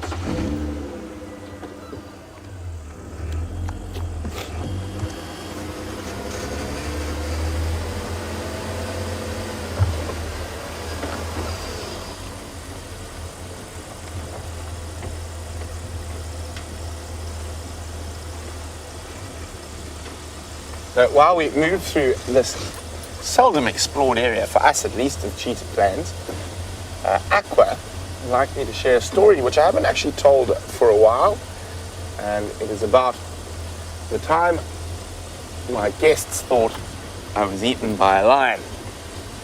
Now, it happened quite a few years ago in the Kruger National Park in a private concession there, at a place called Singita Nabombo.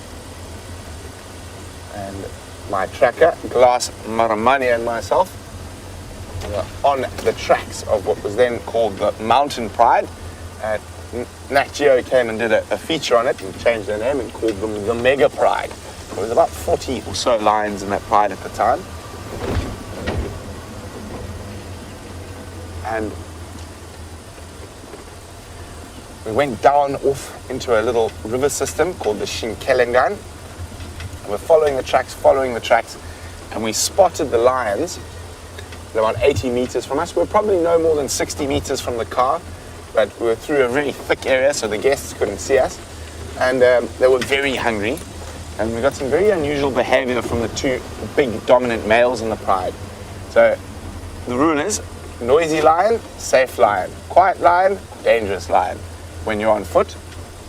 So those two males got up and charged straight at us without making a noise, which is not a good thing. So my tracker was shouting at me, "Dumula, shoot it, shoot it, shoot it." I, of course, did not want to shoot a lion.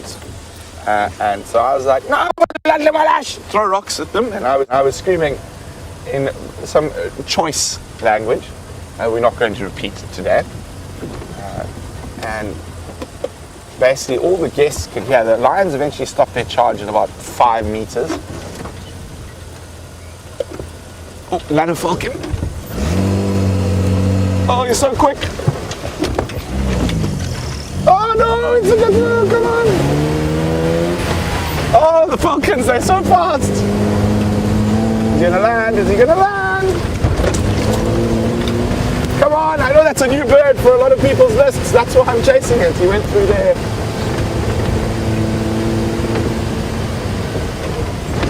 I'm hoping he landed in one of those dead trees. Oh, darn.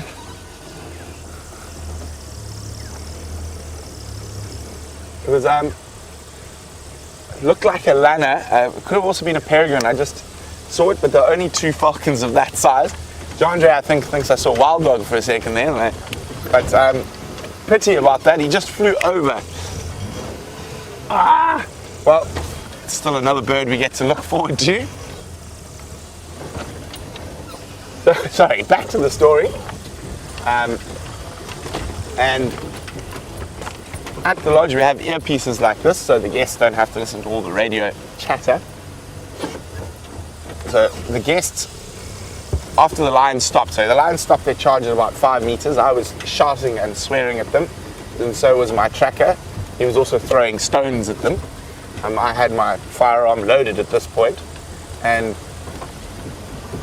so one of the ladies in the vehicle, all she could hear was us shouting and swearing at the top of our lungs, and the lions, who had now stopped their charge, growling and going and warning, charging us, and us shouting. It took us about 20 minutes to get out of that situation. And in the meantime, the lady had grabbed hold of the radio and said, oh my God, my ranger's been eaten by a lion." And of course that caused a great pandemonium over the radio. And of course the radio was coming through an earpiece, so they were trying to now get hold of this lady, but had no way of getting hold of her. She hadn't put the earpiece in. So it ended up being quite a funny situation afterwards. Obviously at the time there was quite a lot of stress and a lot of guys flying up to the northern sections of the Singita concession, trying to find out if I actually had truly been eaten by a lion. But fortunately not. And as I walked back to the vehicle and got into the vehicle again, there was one British lady who said, "Brent, I really didn't appreciate the language you used with those lions." I nearly fell over, but fortunately she was joking, so it wasn't too bad. But yeah, it was a very impressive lion charge from about 80 meters. And let's remember, a lion does about 21 meters per second, 80 meters. What's that? 20, 40, so 4 seconds, and they're on you.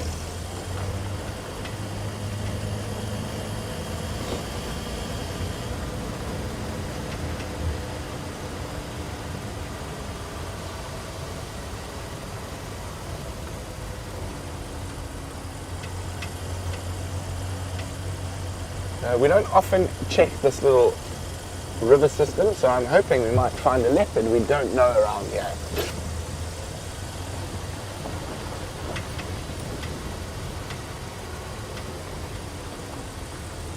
So Sabi is wondering, are vultures more common around populated areas in South Africa where they might feed on trash that's thrown away by humans? Not at all. Actually, they're even far more rare around populated areas. They are very, very, sorry, let's turn that down. They are very, very specific in their diet, very Catholic in their diet of meat. so they don't eat trash, our vultures. I think certain, or the one carrion eater, the marabou stork, can be found in eating trash quite heavily in rubbish dumps all over Africa. And for example, the city of Kampala in Uganda has got thousands of them that line the rooftops, and they feed off all the human detritus that's left lying around.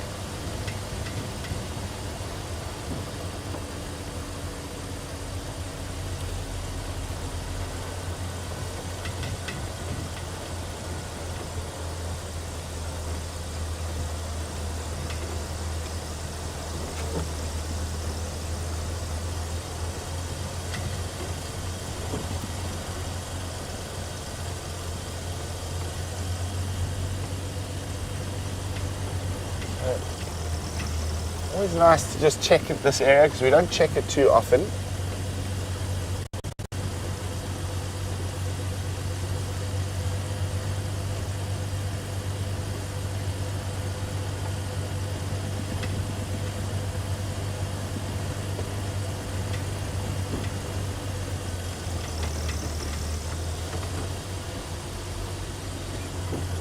X-Ranga says that sounds like a typical POM response to my near-death experience with the lions, making a joke. And our English people called POMs in South Africa.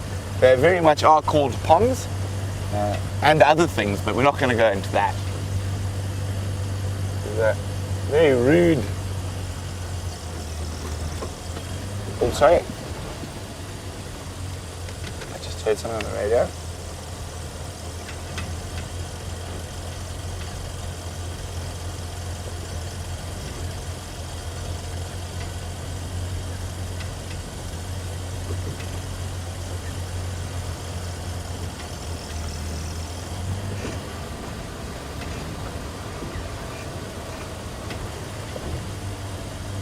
Sorry, guys.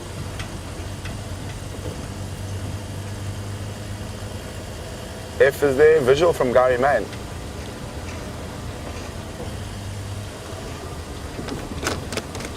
So, Ephraim's found Tundi in Torchwood, and I was just asking if there's visual from that main access road, but there isn't. So, here we go. So, Tundi, very close to where we turn in to come into Cheetah Plains, is where Tundi has been found. I will keep listening to see if she does head this way.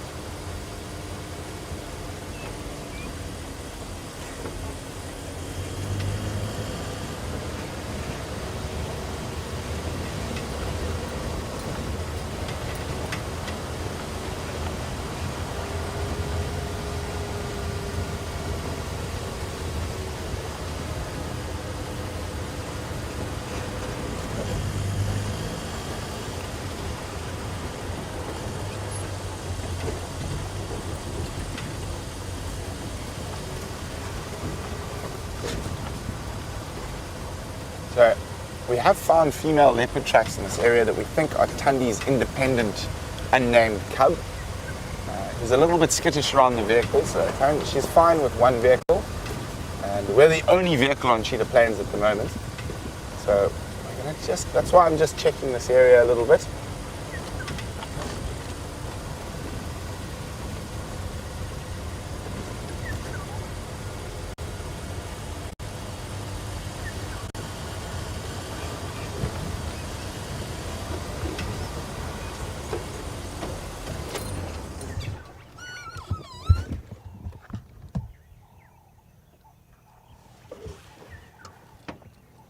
There's a little bird party here.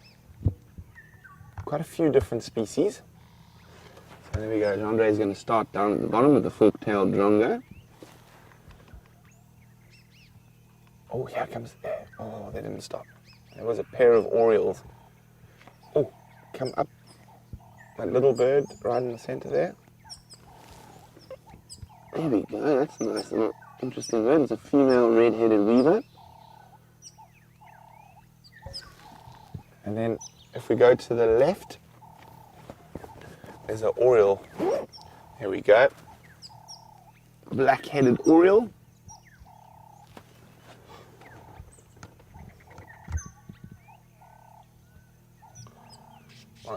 There we go. We're helping Sam out. He tried to show you one earlier, but it wasn't being as... We'll go straight on the road in front of us.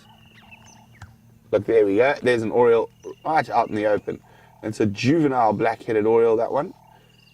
Oh, and next to the fork-tailed drongo. Really nice little bird party here. Be patient a little bit. We might get another couple of species out of it.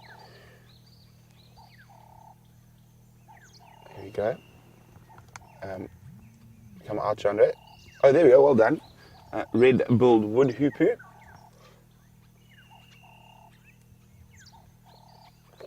Just come out quickly. There's a bird. So, where's my hand? There. Come out a little bit to the right. To the right. And just hang on. I've lost sight of it now. Oh, that's gone. Is it hoopoo? We can go back to the hoopoo, yes. There's an African hoopoo, so we've had a green wood hoopoo and now an African hoopoo on the ground.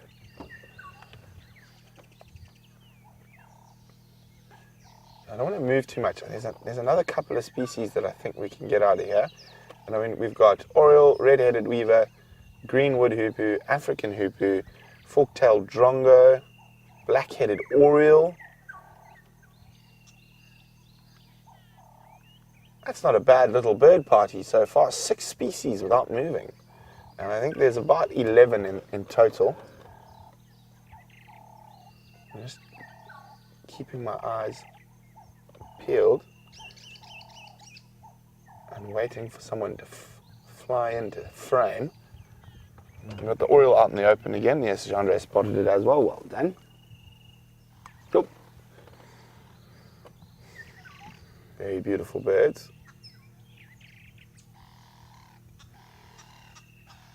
You can hear the green wood hoopoos start there cackling.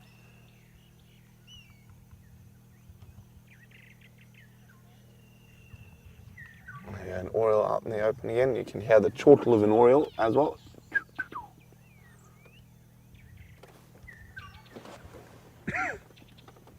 Oh, we're going to have to go. Can you get him through the gap there, Jean-Andre, if you come out? It's a dead tree at the back. No, just try and move forward. Please don't fly, please don't fly. This should be species number 8, I think. It's a common scimitable. Oh. Okay. We'll get him now. We'll get him now. Am I looking? In this half dead, there he is, up the one beating a little bit lower. And there's the oriole's got a caterpillar. And he's just busy whacking that caterpillar.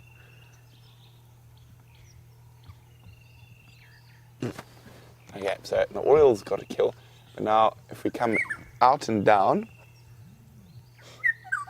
you hear that oriole, beautiful call, down towards where there are leaves. Okay, and then to the far right. There we go.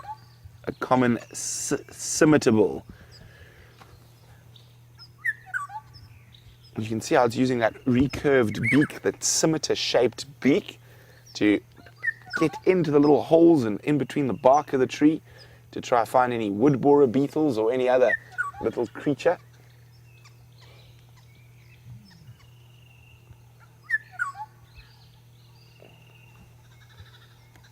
So how many species are we on now? Scimitable greenwood hoopoo.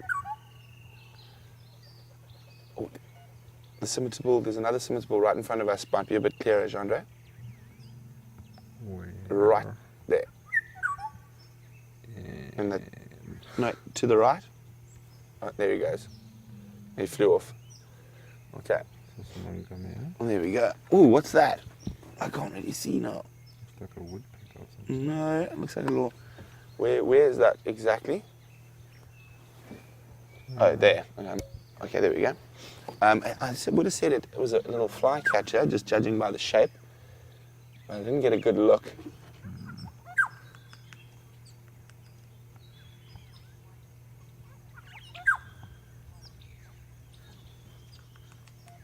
Let's see if we can find that one again. Quite a few orioles around.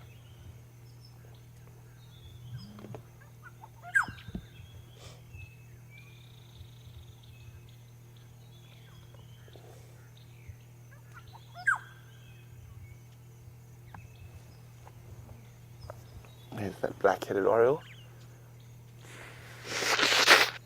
Excuse me, sorry.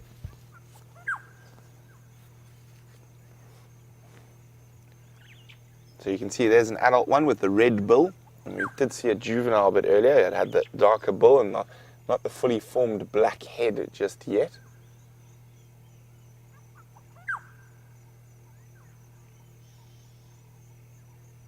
So we had fork-tailed jongo, African hoopoo, greenwood hoopoo, African scimitar bill, or common scimitar bill. Did I say black-headed oriole yet, John? Not on this list. Black-headed oriole. We had fork-tailed jongo. I think we had about 7 or 8 species. I can't remember exactly now. But unfortunately, the bird party is moving off.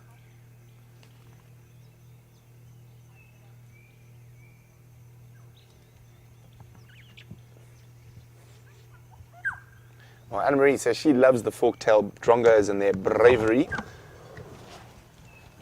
And not even scared of those big raptors.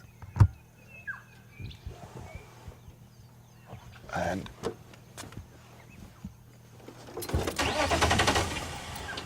well, let's move on.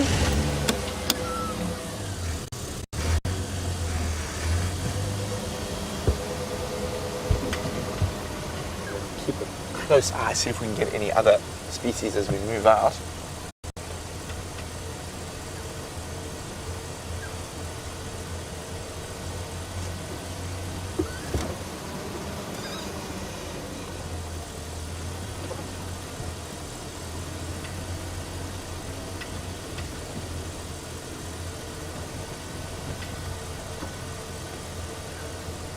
Well, James Richard says he knows they're not related, but sorry, I'm just having a fiddle here quickly. That old world vultures use sights to find food, and new world vultures, I'm presuming like turkey vultures, use smell. Could it be environment based?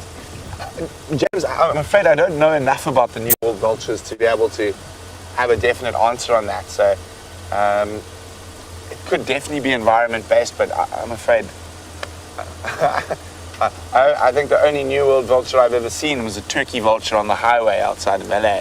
So I can't really discuss too much. I'll have to look into that for you.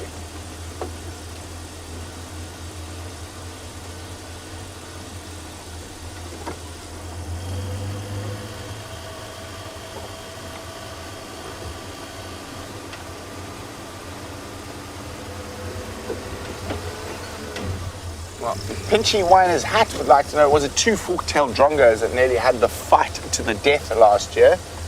Yes, it was them. It was fork-tailed drongos, and it was with James and myself on quarantine. I can't remember who the cameraman was. It you? No, it wasn't. I think it was Brian or them.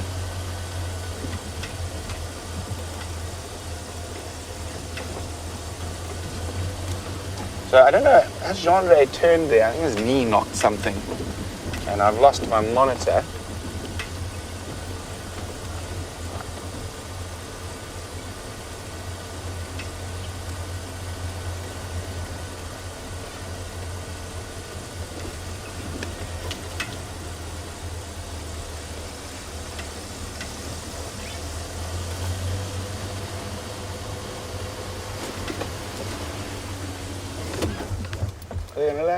No. Yes, one does. Here we go, an African grey hornbill.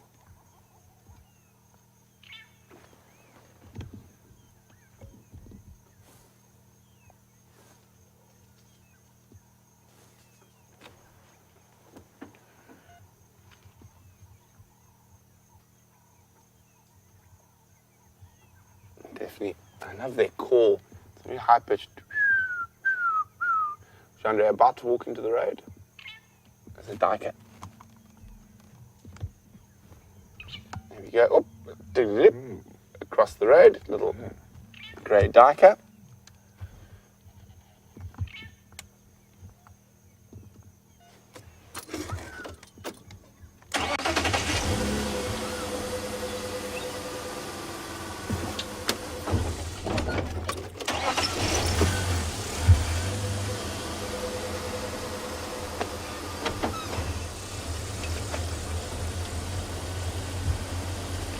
So I'm just listening to the game live.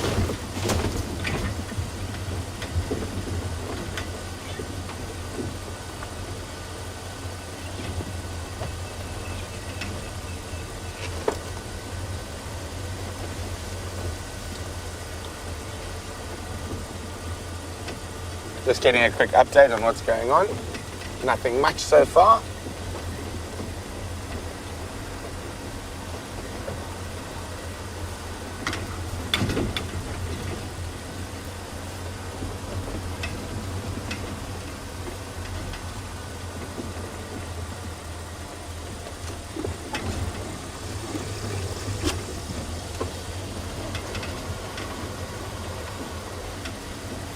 So I hear there's some great screenshots from the bird party. Well done. Hopefully, if anyone's just started their bird list, there were a few species to add there, and we'll keep checking for birds.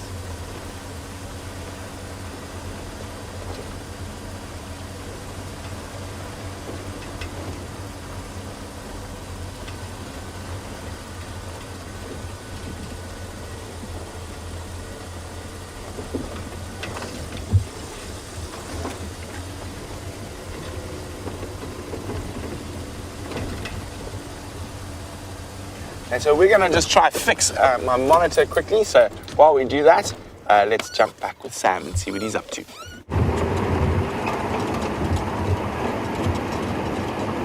So the bush comes with many, many difficulties in terms of tech problems. You can imagine carrying a camera out here that then goes on the vehicle. There's quite a lot of maintenance to try and get this all to happen, from signal to presenter monitors, and it's all being worked on. We went back there and we had the magician Connor, who knows how to fix anything with the back of our signals or anything like that. So that's why we have such an awesome team out here in the bush, where we are able to bring you a nice 6 hours a day of live safaris out in the middle of the bush. So we've just gone back to camp, sorted out that problem. As you can see, we're back, we're alive, and we're doing well. We're going back towards the hyena den that we were at this morning, just in case it could be active again. We know that the hyenas were there a little bit earlier. Well, they weren't there a bit earlier, they were running around Sandy Patch area earlier, and potentially they could have killed a young impala ram. So let's go back there, see if they're eating on anything. Let's just go and study, have a little case study of what's happening. And then we'll go drive and see if we can find tracks of Kajima. Lots of elephant tracks heading off in these different directions.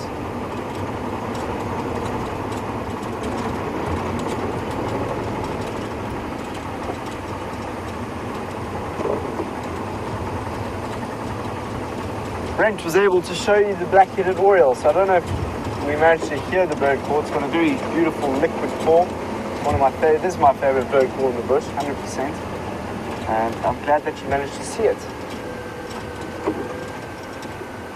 So now let's pay attention. This is where we drove earlier when we were looking for the hyenas. Very well be here somewhere. Just going to look through this thicket. We're going to go towards the den, but you never know, they could be running through here. Very, very thick here.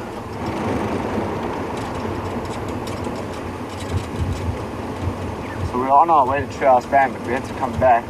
So that's actually just given us an opportunity to come back to the hyena den, which I know a lot of people are quite excited to see more of the hyenas. So I know it's already, the sun is quite far up in the sky already. So this is generally when the hyenas will be inactive. But because it's still quite cool, you could very well see some hyenas nibbling on part of that kill that we saw earlier, or just maybe just playing around. Just going to look into the distances in case one is running somewhere. There's a significant path here. I often find with the tracks moving off towards the den. It's good to look at the animal paths. So that's another. We were talking about tracking this morning.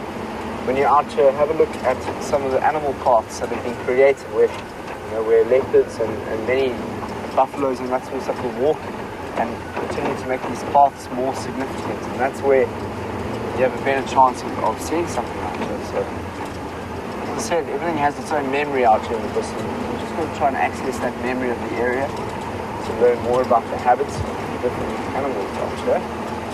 And I've been here, 6 weeks, and I really feel like I'm growing with the land here, learning more about what this land is telling me.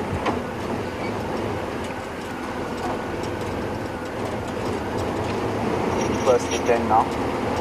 The southern den, which is the one we're going to go look at first, is the one that has been active recently. The northern den hasn't been as active.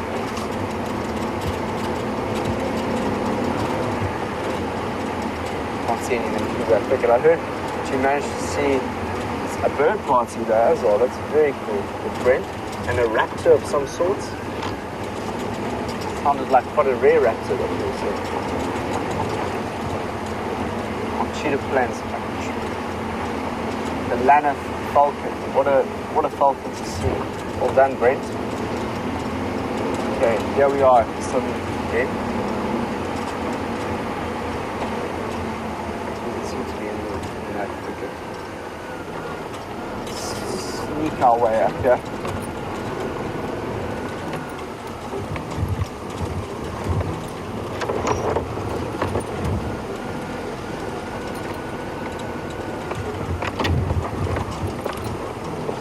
Quiet to see if I can hear any rustles around here.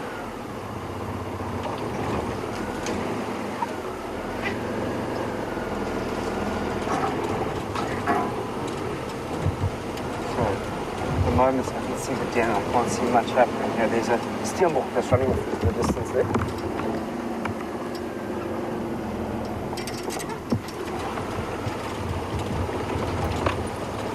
Managed to see a cool flash of that steelbok as it jumped off into the distance. Here's the den, so we can show you that it looks inactive. No, it's not. It's an impala there, the female impala that's walking through the thicket there. Quite dangerous, there's two of them, quite a dangerous place to be lurking if they are hunters anyway.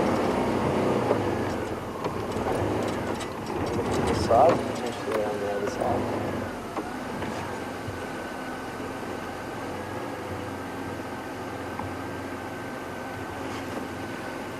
No hyenas here at the southern den. Let's go look at the northern den.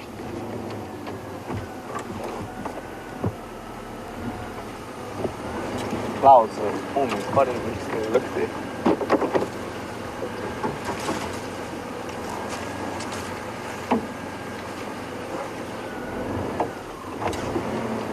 Let's go see if we can find these guys.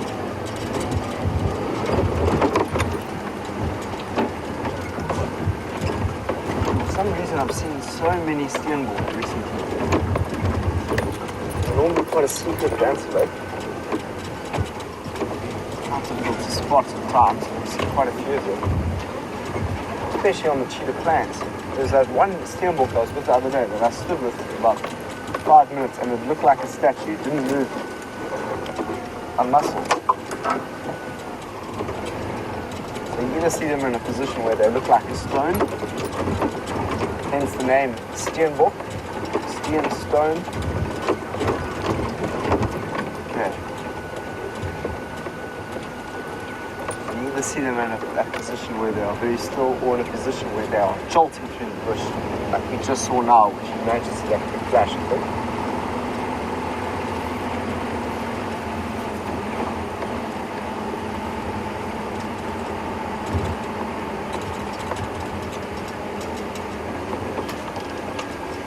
J-Rad just said, have we ever thought of using drones to help spot animals. We have thought of that, and I think we do use them. Is that right, Liam? Every now and then All the TV specials. for the TV shows. That's when they use. I haven't been out when they've used the drone. That must be hugely exciting. It must make such a difference being able to see something from above. But I think that it must scare the elephants quite a bit. So I'm just looking out at the northern dam now.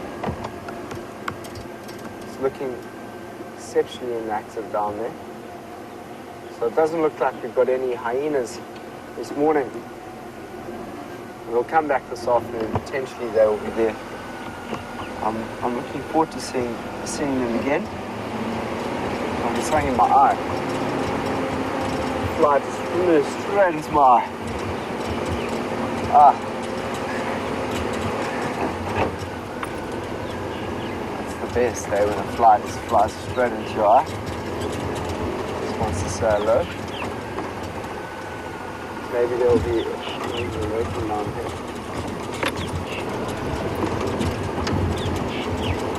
I've got a feeling. Check on the radio. There's something just passed over.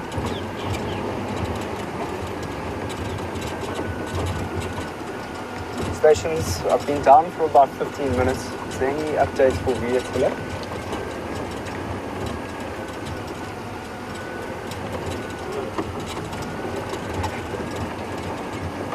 There we go. That's where we found the lions earlier. So they've crossed over into Simandini. We're now off this way because Kajima looked like Brent was following tracks of a male leopard this morning, and it went off into Buffelshoek. But there's every chance that they could have come back and done some scent barking. Myself and VM have actually spotted Kajima in this very location once before. So if we find some tracks, or we could even see Kajima on the road. Could very well be lucky to see Kajima. It's a bit of a chance we're taking there, because it's only one part of his territory.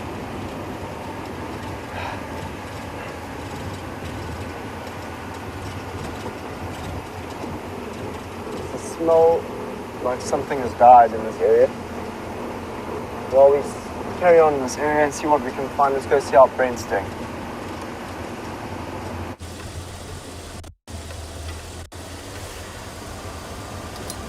So we're now on the southern boundary of cheetah plains, having a look for those two male cheetah, hoping that they have come to visit us. And we're just keeping a careful eye out for tracks at the moment and scanning all around us.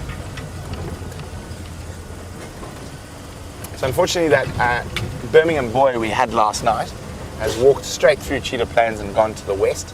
So he is unfortunately no longer within our traverse area.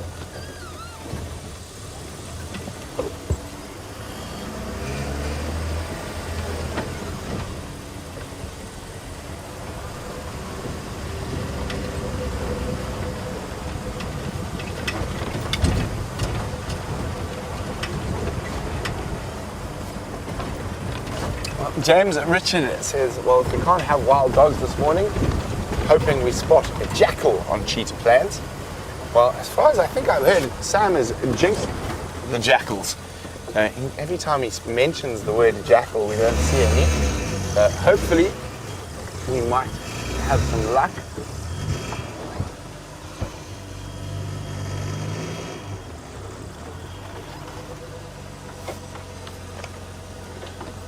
Unfortunately, a hyena track.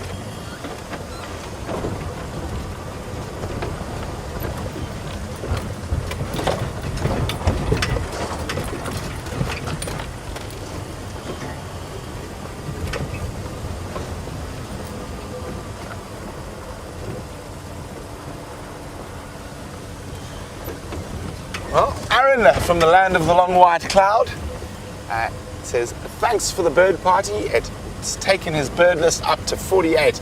Well, Aaron, I think we should definitely try and get it to 50 today. And we will be keeping an eye out for any birds that might add to your list.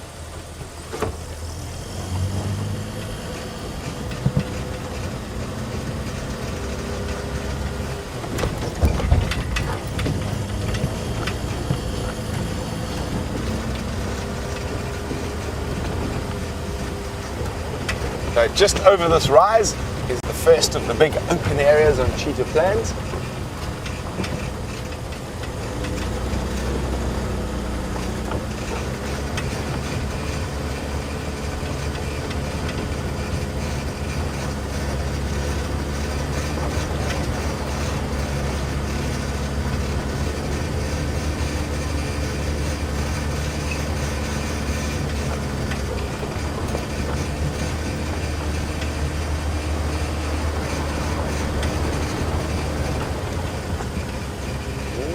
No.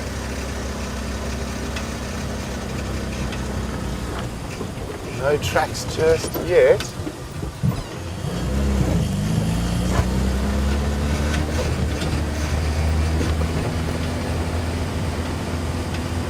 Just some buffalo tracks.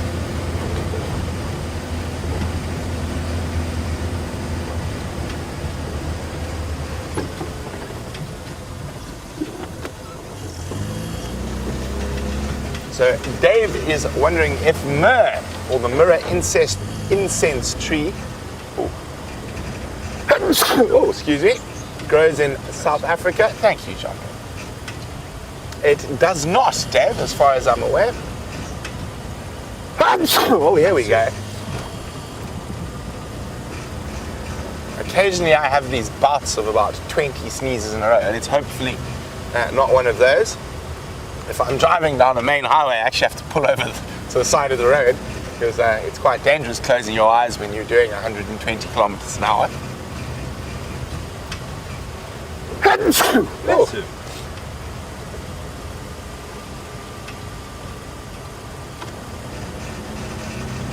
Okay, so we're about to get to that first big open plain, and hopefully we'll be able to glass and find some.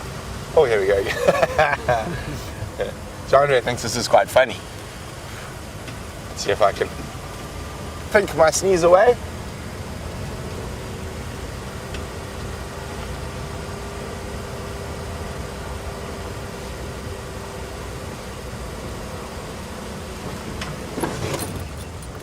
Let's just freewheel down the hill.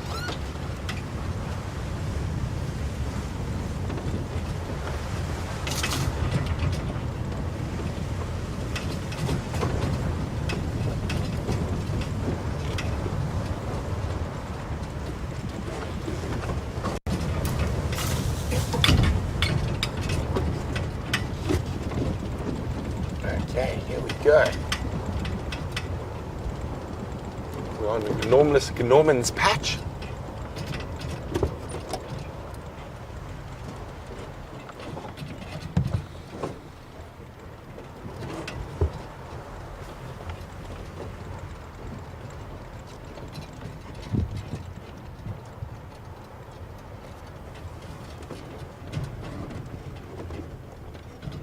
Just checking carefully.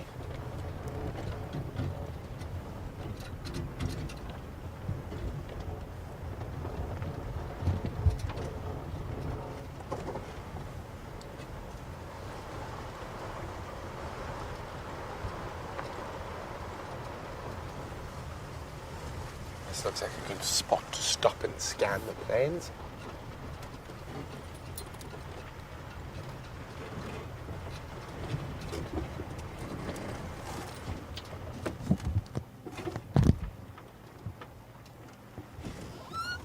Time for binoculars.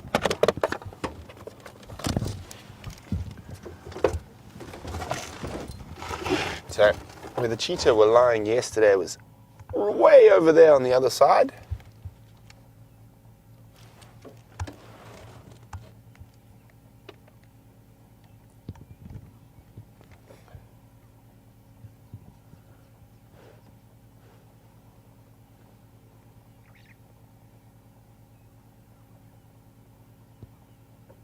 Of course, it's not very unlikely they're going to be lying in the exact same position again.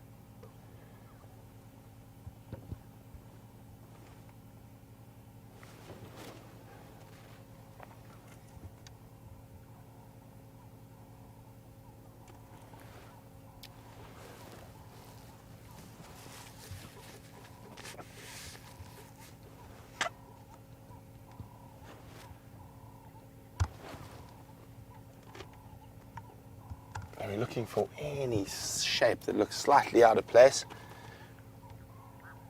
What has Jean-André spotted? Nothing yet?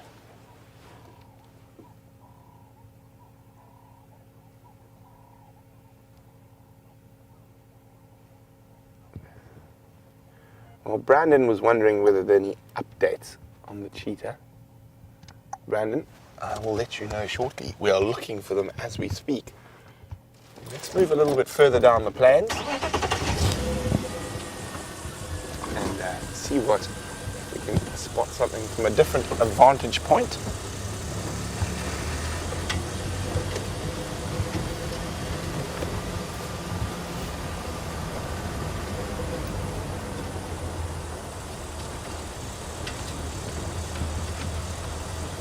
Well, Knormless and his ladies are still around. We'll go have a closer look at them shortly.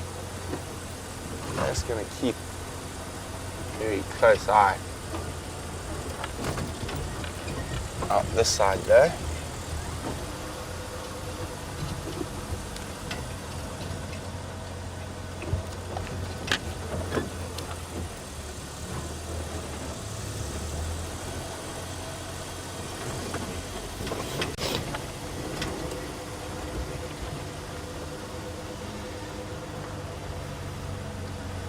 You should always go really slowly through these areas, not rush. Check every little half chance.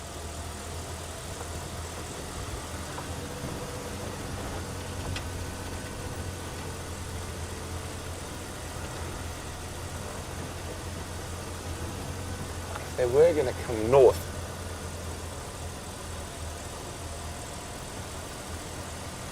likely to come north following the edge of this little river system.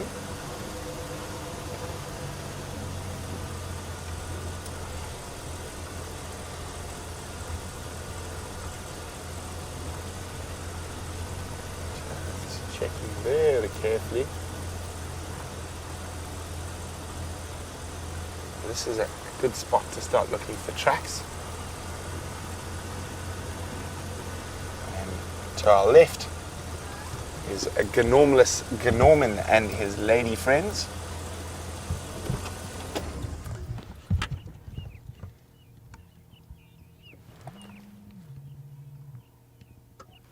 There they are. So Gnormless doing well, keeping the ladies around for a bit. Right. We're going to keep checking along this southern boundary all the way through to Kruger. And while we do that, let's go see what Sam's up to.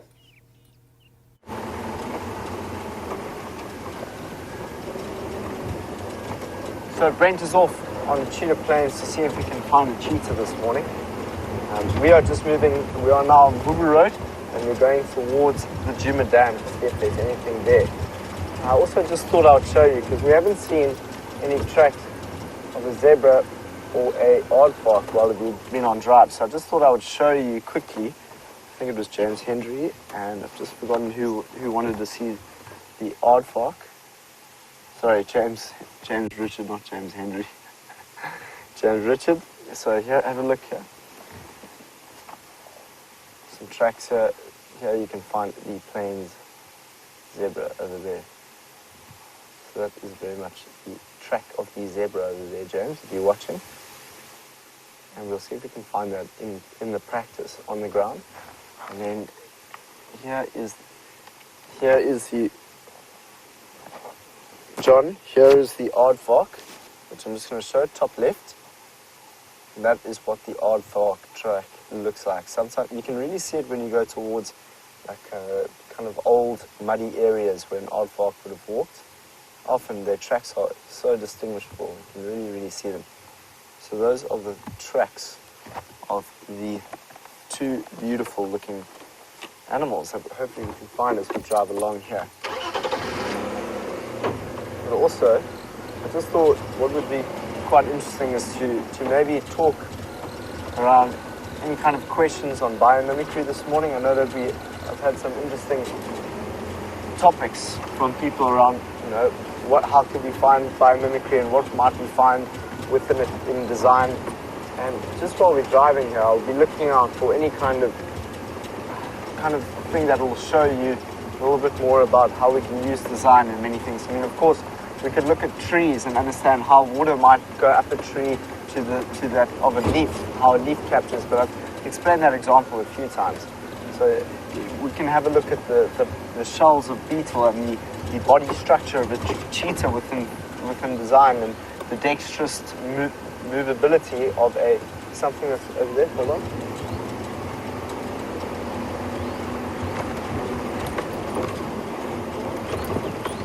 This is a whole group of warthogs that are moving there. You can just see them through the thicket. There's one there, you can see it. Are you able to see it? It just moved off. You can just see the ones walking there. There they go.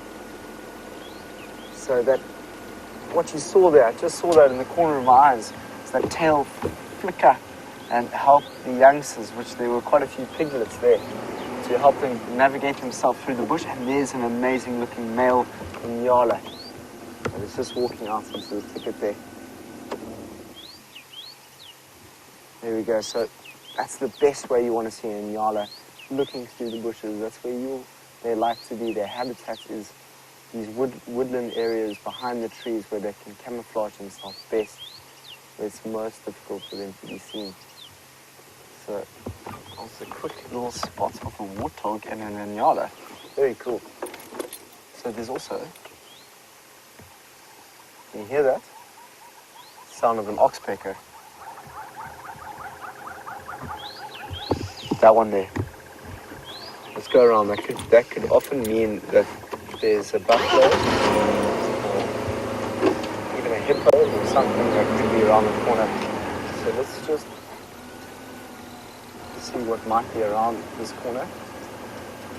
So that's a very important call to have out here in the bush. Can you actually see that bird? There it is. It's on the top of the tree there.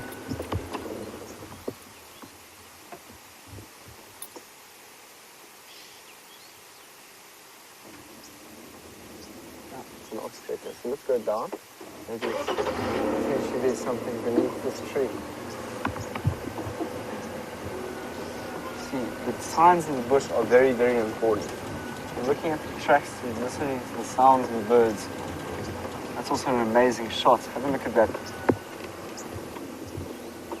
If you want to screenshot the look of a bird with the backdrop of those clouds in the distance, it looks really, really beautiful.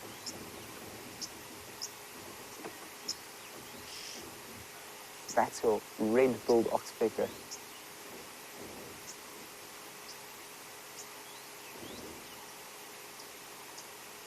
So a lot about what biomimicry is just stopping and quietening your cleverness. So that's what Janine Benius, who is from the United States, has taught me that the more we stay quiet and we listen to what's around us, we can start learning more about the natural ecologies that are all around us. There goes the oxpecker.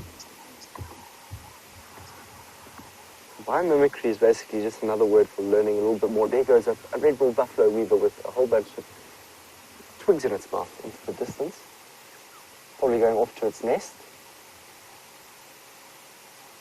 That was cool. Great film from Liam there. So essentially biomimicry is just quietening one's cleverness and stopping to think about what you know. If there's anything that you think you might know, it's just about coming out into the bush and learning more about life. That's it, It's such a complicated word for such a basic thing. It's just about reducing all your assumptions that you have made and just stopping and starting to listen more to the different ecologies that are out there. Here comes the red-billed buffalo weaver again. Looks like they are collecting things from here. We're going to see another one coming. There's the one there that's flying there. That could also actually be fork-tailed drongo that I'm seeing there. That's a fork-tailed drongo that just flew into that tree there. There's another bird that's just below there. You can't quite see it at the moment. Awesome.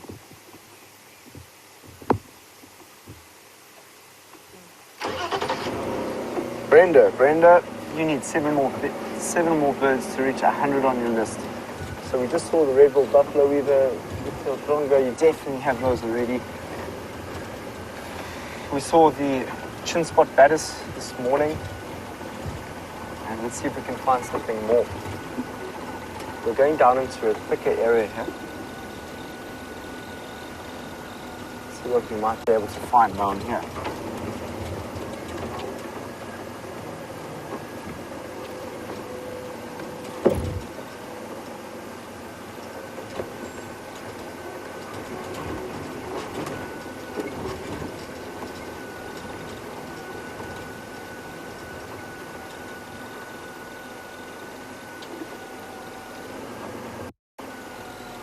Aqua's just asked the question, asking me, Sam, what has been the field of presenting? What has been the most unexpected part of just starting this? If that was the question, I think that was it from Aqua. And what have I learned? So what did I learn that I didn't expect to learn? That's a great question, Aqua. You know, for me, I wanted to really learn about how we can put things into practice. So learning theory. So I've learned all these theories from Gaia theory to deep ecology, systems thinking at university and all of that. So I came straight out of a master's straight into the bush to do presenting. And the unexpected thing is to see how those theories that I've learned are starting to really find their way into practice by learning more about the behavior of animals. Like, I didn't realize that the behavior of animals were really going to draw my attention to presenting.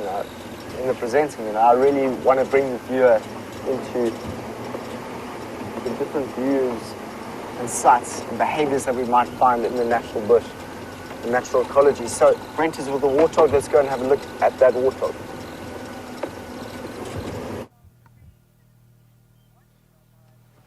Well, there's a big pig leaving cheetah plains and going to Kruger. So unfortunately, no sign of the cheetah, so I'm pretty sure they've headed south from where they were yesterday. Oh. Seems that the sneezes only wait till I'm live to come out. Well, not live, I don't seem to sneeze at all.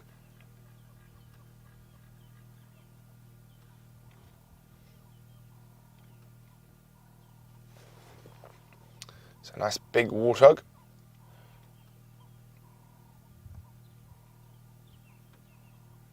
He's continuing into Kruger at a slow jog.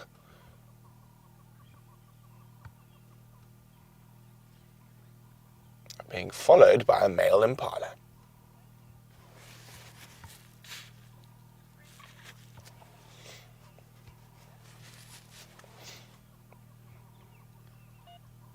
Let's see if Jean-Andre can spot the impala. Oh, he missed it. Oh, there it is. See it? No. A little bit to the left. A little bit more. Yeah. Oh, there he is. The male impala. And it's all the boys. Big male warthog, male impala, and a little bit further to the left, Gnormlus's competition, another male wildebeest.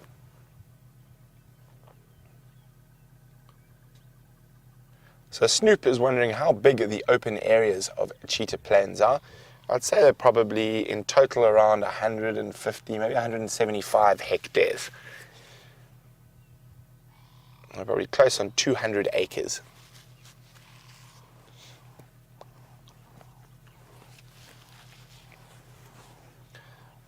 So Gnorman's got all the girls. Shame this guy hasn't got any at the moment. Let's keep heading down the Kruger. So unfortunately, as I say, those are old, but those are very old.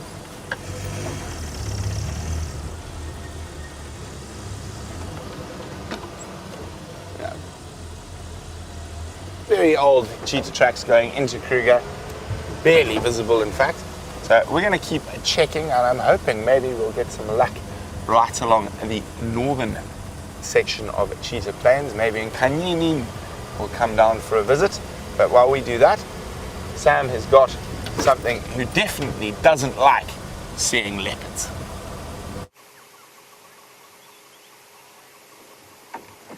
So we've just come across some vervet monkeys down here.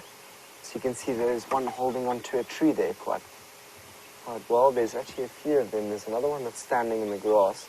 There's one here and there's another one. Oh, there's one there. So there's two there. One standing in the grass there, one standing up on the tree, and there's also another one. You can't see right now. It's walking to the left of the tree. Let's watch and see what they do. Monkeys are a great animal to follow, especially out here in the bush, because they will be one of the most reliable animals to tell us that there is a leopard in the area. So they are very, very frightened of leopards. And leopards will kill a monkey. So they'll let us know if there's anything around the area that might be threatening them. So there it goes. Watch the way it runs on the ground. There it goes. This is so cool. Off into the bush there. So that's where they're going. Let's move in that direction. Maybe they'll move off and give us a greater sighting. Come a little bit closer to us. There's a road not far away from us, which is called Woolbridge Road. They're over there in the distance. Maybe they'll run across our path if we're lucky enough. So they looked fairly relaxed. They don't look like they're making a loud noise, which is what they would say if they were seeing a leopard.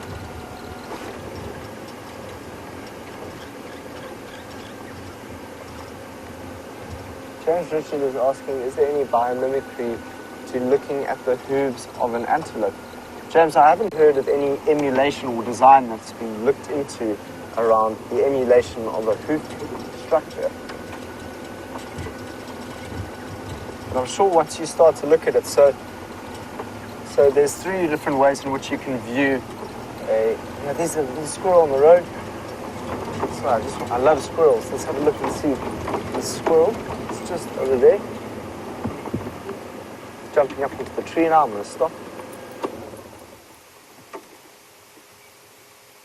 There goes the squirrel. You can see its nice thick tail over there. It's gone back into the thicket.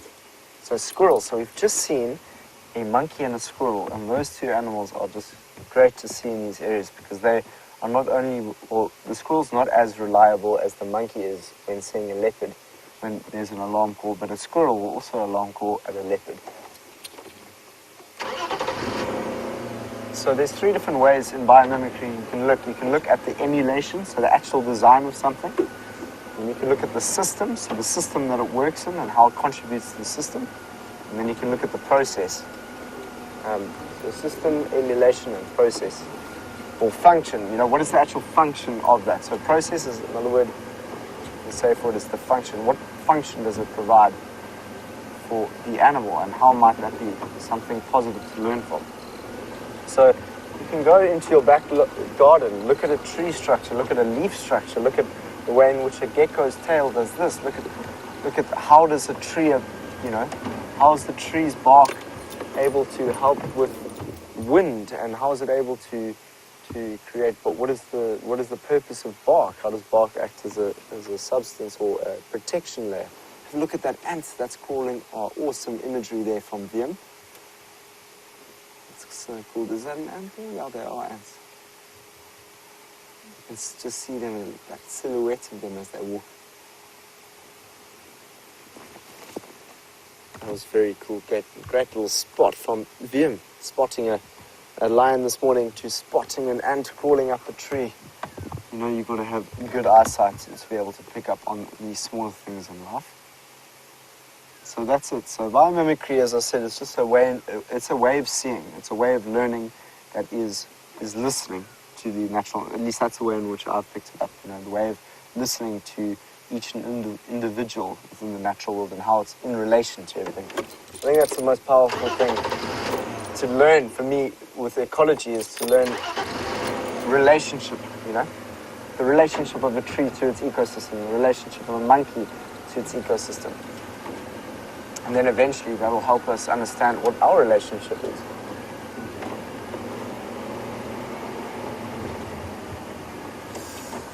J. Rad would like to know what other animals would prey on a leopard. I mean, on a vervet monkey. So I just know that the leopard would. But if we go into the book very, very quickly, there is a list of animals that would prey. So 206.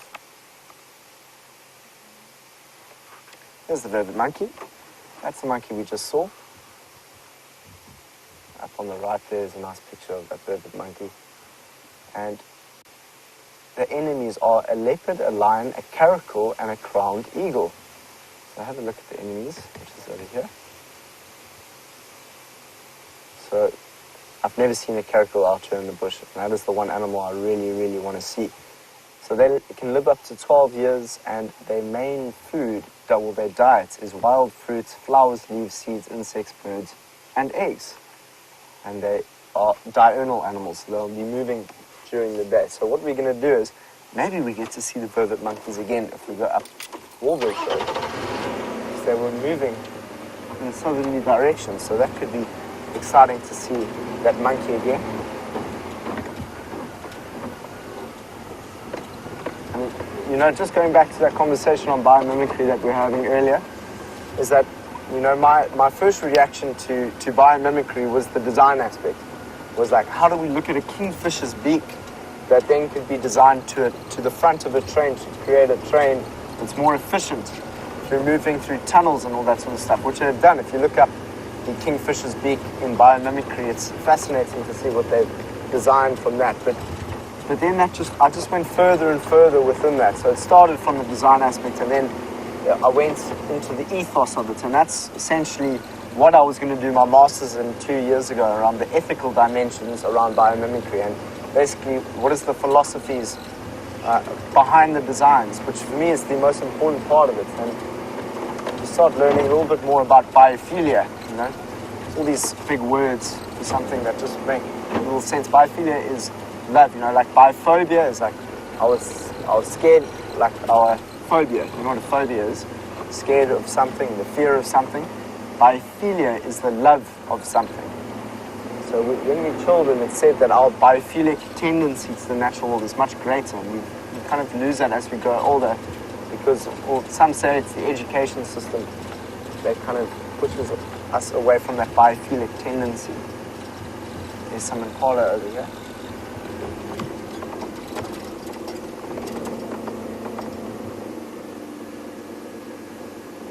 So some beautiful impala that are what looks like they're grazing there. So they're both grazers, selected grazers and browsers. So they'll eat grass and they'll eat leaves. And that's a female that we're looking at the moment. Over there. So there's actually two of them there. There's a third one that's walked into the screen. There should be a male not so far away. There's another female that's coming out of the bush here. So there's 4 females that we've seen. And there should be a nice, big, good-looking male around here. And that's what we call a harem. Harem of females. So a harem is when one male is looking after many, many females. I'm sure that he's in there somewhere, looking after his good-looking group of females. We're going to see if we can find those vervet monkeys again, because I'd love to show you them again. They look so cool when they're climbing trees, so we'll see if we can find them. For the time being, let's go and see how Brent is doing tracking cheetahs on cheetah plains.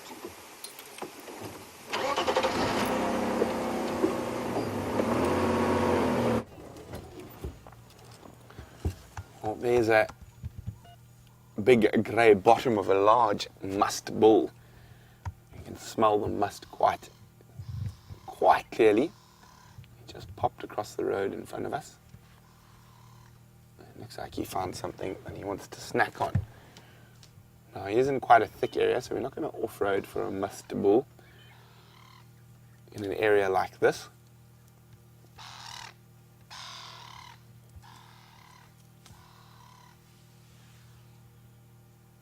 He found something tasty there.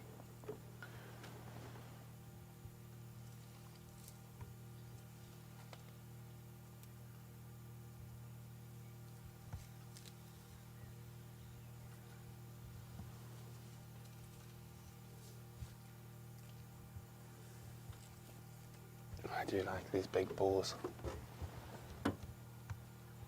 Quite quite a nice set of ivory. We can't really see it through the bushes, but it looks nice and long and even. You see that glimpse of white every now and then.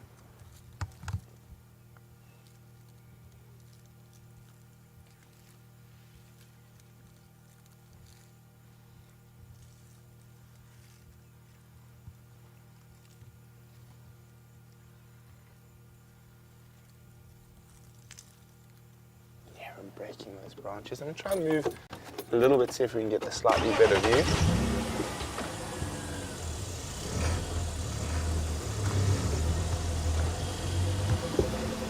Say when if you get a good gap, Chandra.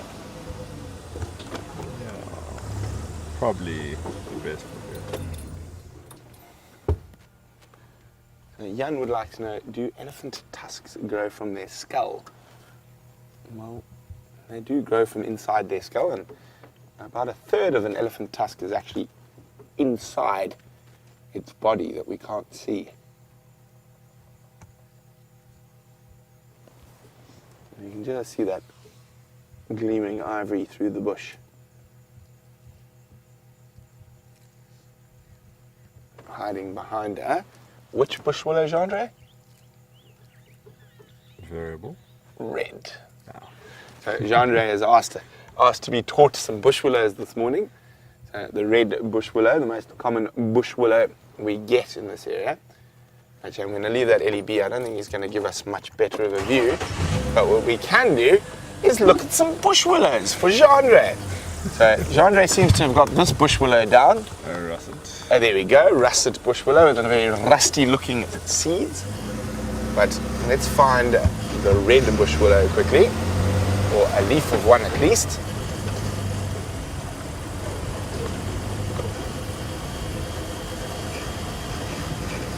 And here we go. It is the most common tree in both Djuma and cheetah plains. And we'll take one leaf from there, another leaf from there. So the best way to remember a red bush willow, if you're ever out there and you're unsure, of course it doesn't look too red. The heartwood is very red, and it's actually one of the most dense trees. If we had to put a piece of bush willow in water, or red bush willow, it would sink. It's actually more dense than leadwood. So I'm going to pop that on the dashboard for Gendre. Now, sometimes it's not that obvious, but always the red bush willow leaves have a little sharp edge, a little pick almost. It looks like the little sharp edge of a pick on the end of their leaf.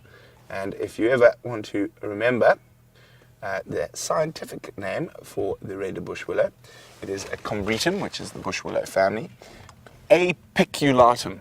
So you just remember that little pick on the edge of the leaves, and that should help you remember it. Combretum apiculatum. We will be keeping an eye out for other bush willows for Gendre on the way home. So we do have quite a few species, and some of them are quite common, some of them not so much. But probably the three most common that we see regularly are the red, the variable, and Leadwood. leadwood, but and the russet. So there's the four most common. The leadwood is also a bush willow.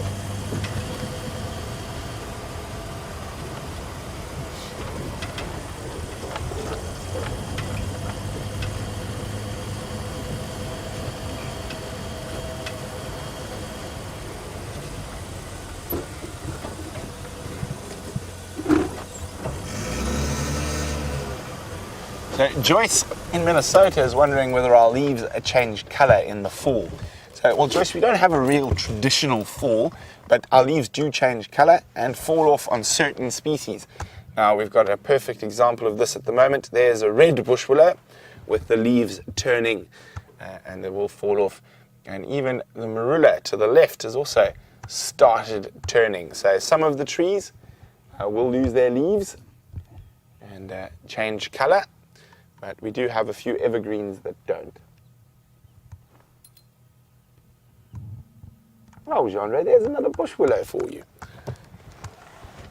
Now, let's see, Gendre, which one is that? This one. No, That's a red at the back. It's this one here. A baby. A baby. It is a variable bush willow, a Combretum calinum. Called variable because it has variable sized leaves and variable sized fruit, and can quite often be confused with the large fruited bush willow, which has very big leaves and very big fruit. But a variable can have both. What you want to look at is just sort of the general size and the shape. The variable sort of more, I mean, the large fruit is more shaggy and much thicker. The variable is a little bit more sparse and generally a bit taller.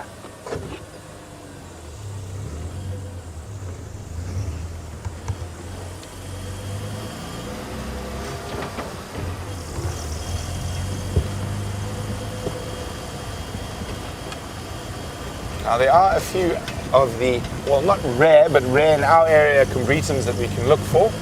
One is called Combretum erythrophyllum, and that is the river bush willow. And then one of my favorites is Combretum mole, which is the velvet bush willow. And the leaves are very velvety and silky.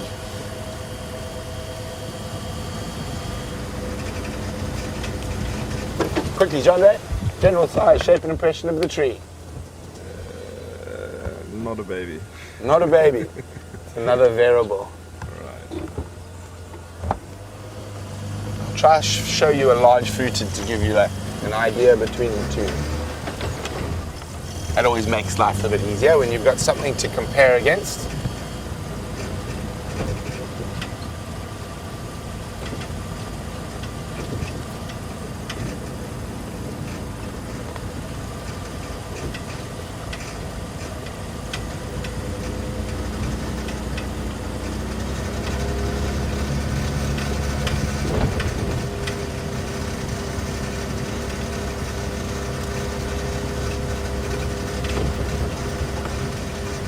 As I was saying, we don't really have that sort of fall and spring period.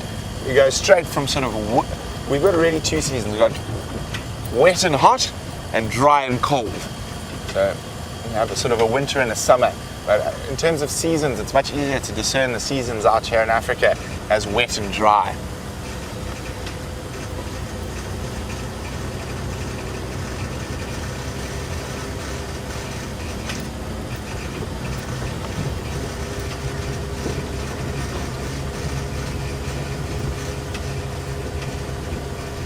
So J-Rad says, after looking at that elephant, wondering if they ever get sunburned. They don't. I mean, they've got that incredibly dark skin and very thick and large subcutaneous fat layers. So they're very well insulated and protected against the sun.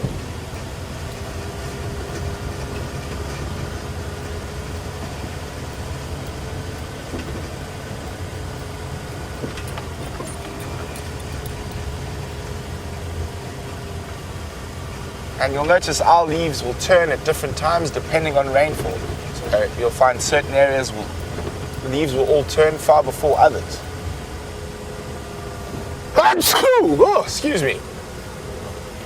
That was a big one. What did you see? Ah, there we go. There's a false marula that's busy turning. So very, very pretty. You can see the green and yellow of the turning leaves.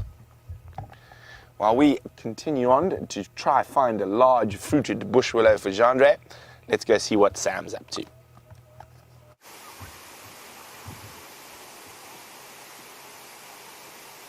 We have just come across some small looking mongoose. They've been jumping and running around us for the last minute or so. I'm just going to have a look and see if we can find these mongoose again.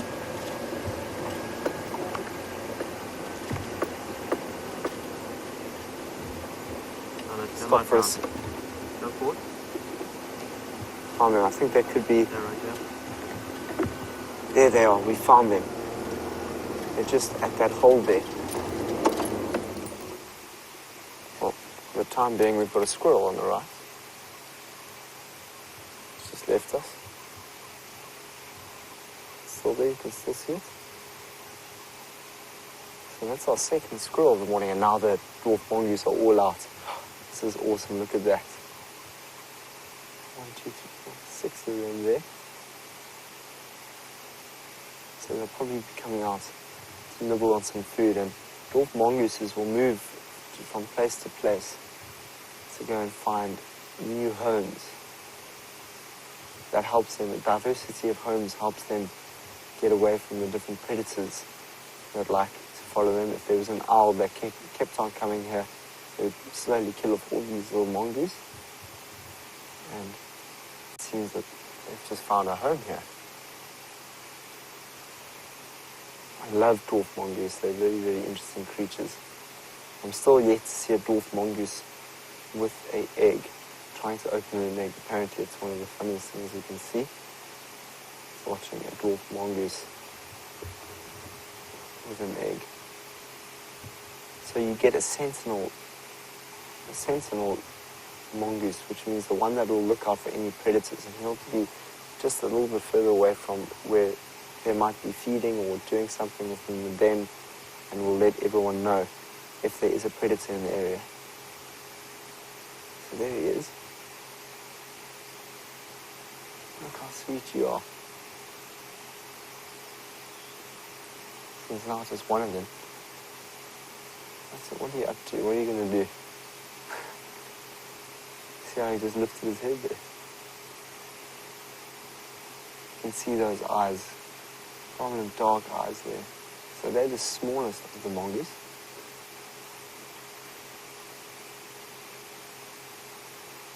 So their feeding habits, they like to eat all sorts of insects and all the different things out here in the bush. There's one that just jumps out there. You often see mongoose with hornbills, actually. There's a nice symbiosis between a hornbill and a mongoose, where a mongoose will come out and start feeding on some insects such as scorpions and whatnot, and then a hornbill will come, and they actually have a relationship so that the hornbill will make a very loud noise, an alarm call to say that there's a predator in the area, and in that situation, the mongoose will then go back into the den. But sometimes, which is interesting, I think it's happened up in the Kalahari, you'll have like a fork-tailed drongo. They will mimic, because drongos are mimickers, and they can mimic the sounds of other birds, and they will mimic. I think they do it with meerkats, which is interesting, and they'll mimic that call. They'll see that the mongoose has just found a scorpion, mimic that call, and then the hornbill will go down or the drongo will go down and eat that scorpion, which is quite interesting. But the relationship, the symbiosis between the hornbill and the mongoose is actually a positive one. So it's mutual, where the mongoose will provide the food, some of the food for the hornbill, and the hornbill will act as an alarm system for those mongoose. So that's a fascinating thing if we get to see that one day. It seems that it's a little bit more empty now. It doesn't look like they're here anymore. Or there looks like some grass moving in the background there. So could be something going on behind that little termite mound there. So they often find they'll live in termite mounds, in old unused termite mounds, because you see that grass shaking on the other side there. I don't know what they're doing. I'm going to drive it a little bit forward. There's one in the background. It's moving around. So they have to be careful of all sorts of predators out here. I'm actually going to have a look here on the dwarf mongoose. I'm going to show you, because I know someone wanted to see the track of a mongoose. So let's show you the track of... It's James Richard that wanted to see tracks of a mongoose. There we go.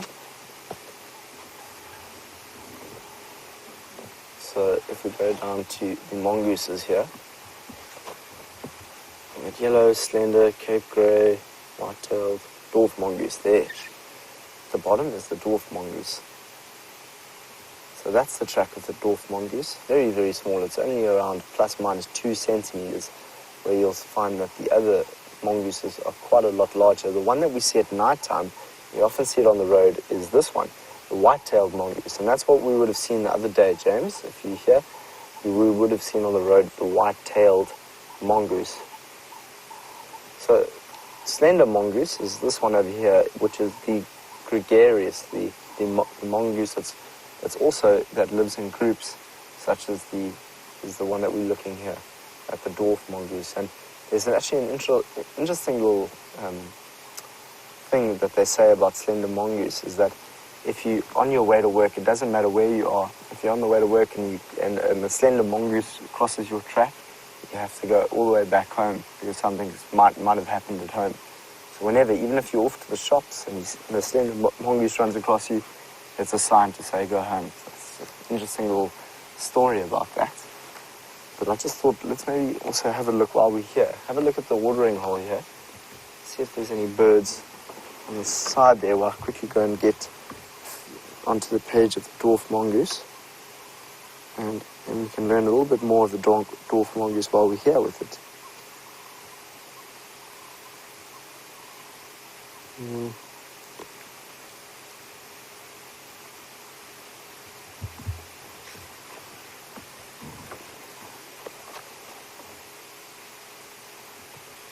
Elaine would like to know how many other, how many different types of monkeys we get here, but I'm going to come back to that in a second. Let's just quickly have a look here at the dwarf mongoose. You can see the track then again here, so it's plus minus 2.5 centimeters. And interestingly, let's have a look at the type of food that they eat. So we spoke about scorpions and insects. So they eat locusts and worms. Very, very interesting. So that's what they like to eat, and that's also what the hornbill likes to eat. So that's why they have that grouping together. And the animals that like to eat that are the leopard, the civet, the African wildcat, jackals, python, and African hawk eagle. So that's who the dwarf mongoose needs to be quite careful of. So going back to that question around the monkeys that we get in this area, we have the, of course, the vervet monkey. That's from Elaine. Of course, the vervet monkey as well as the, we get a baboon. Those are the two monkeys that we get in this area that I've seen. The baboon is much harder to find. If we see a baboon and we get time to sit with it, we're very, very lucky. It's much easier to find a vervet monkey. Where I lived in the Cederberg Mountains out by Cape Town is where I used to see baboons all the time, where they are quite wild. And in Cape Town, they can be quite of a problem, especially at Cape Point. If you ever go to Cape Point, don't ever feed a baboon at Cape Point because there's a bit of a problem there with baboons and people feeding them. And then they start attacking people to get food now, which is a problem. And there's the dwarf mongoose again. So we've had such a lucky display of them this morning. Moving around, jumping from place to place. And they are gregarious, as I said, so they'll move together in their little groups. So those are the mongoose. Let's go. We don't have much time left on drive, so I thought we might as well just drive around here to see if we can find any more tracks of potentially some leopard that's walked in the area. Let's go and see how Brent is doing. Brent is with a large animal again, much like Mr. Ellie. Look at this, another beautiful big musk bull. Really nice ivory on him as well. His right side is longer than his left. In his prime, probably mid-30s.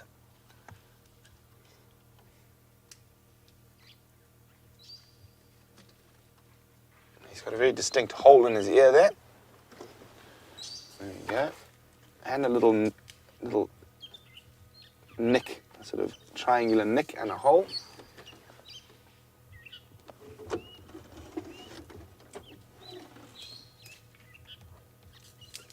And causing us a bit of a traffic jam. Feeding off a terminalia at the moment. Or a silver cluster leaf. Let's just try edge a little bit closer. Oh, there's another big bull behind him. A little bachelor's group going on here.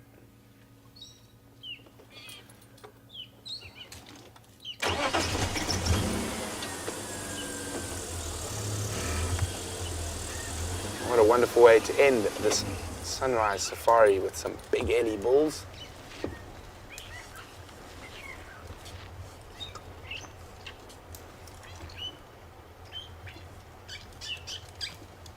just see from his body language how relaxed he is. His tail swinging loosely.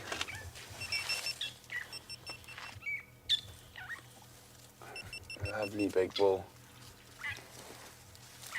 Oh, look at that ivory. That is a magnificent right tusk he's got.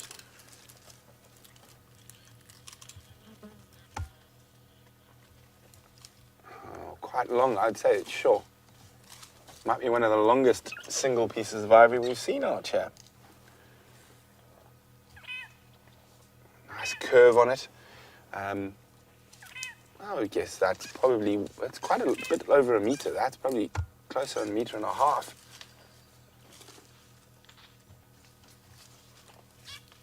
It sounds like there's quite a few other elephants around as well.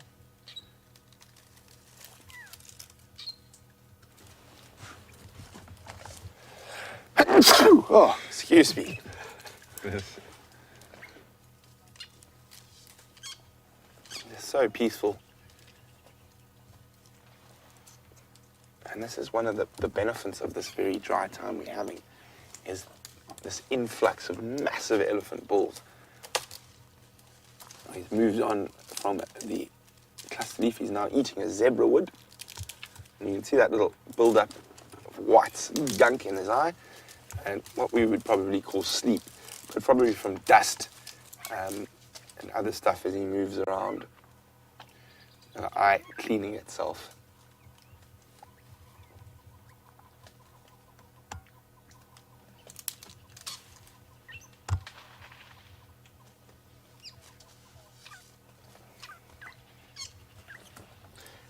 Tomorrow I would like to know, this is the same elephant with a hole in its ear that we've seen before.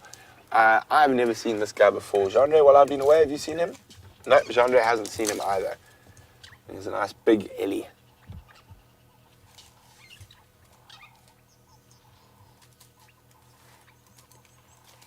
Really making short work of that little zebra wood.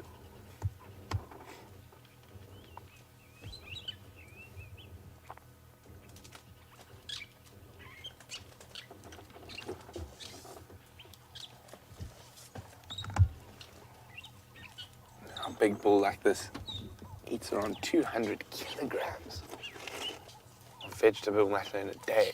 That's over 400 pounds of food. And keep a monster like this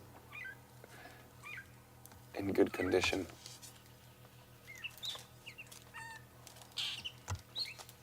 You can now see why his left tusk is slightly shorter. That's his working tusk. So he's left-handed. You can see there's a little break and stuff on it. So he uses that to break branches and peel bark. And so it's worn down a bit more than the right.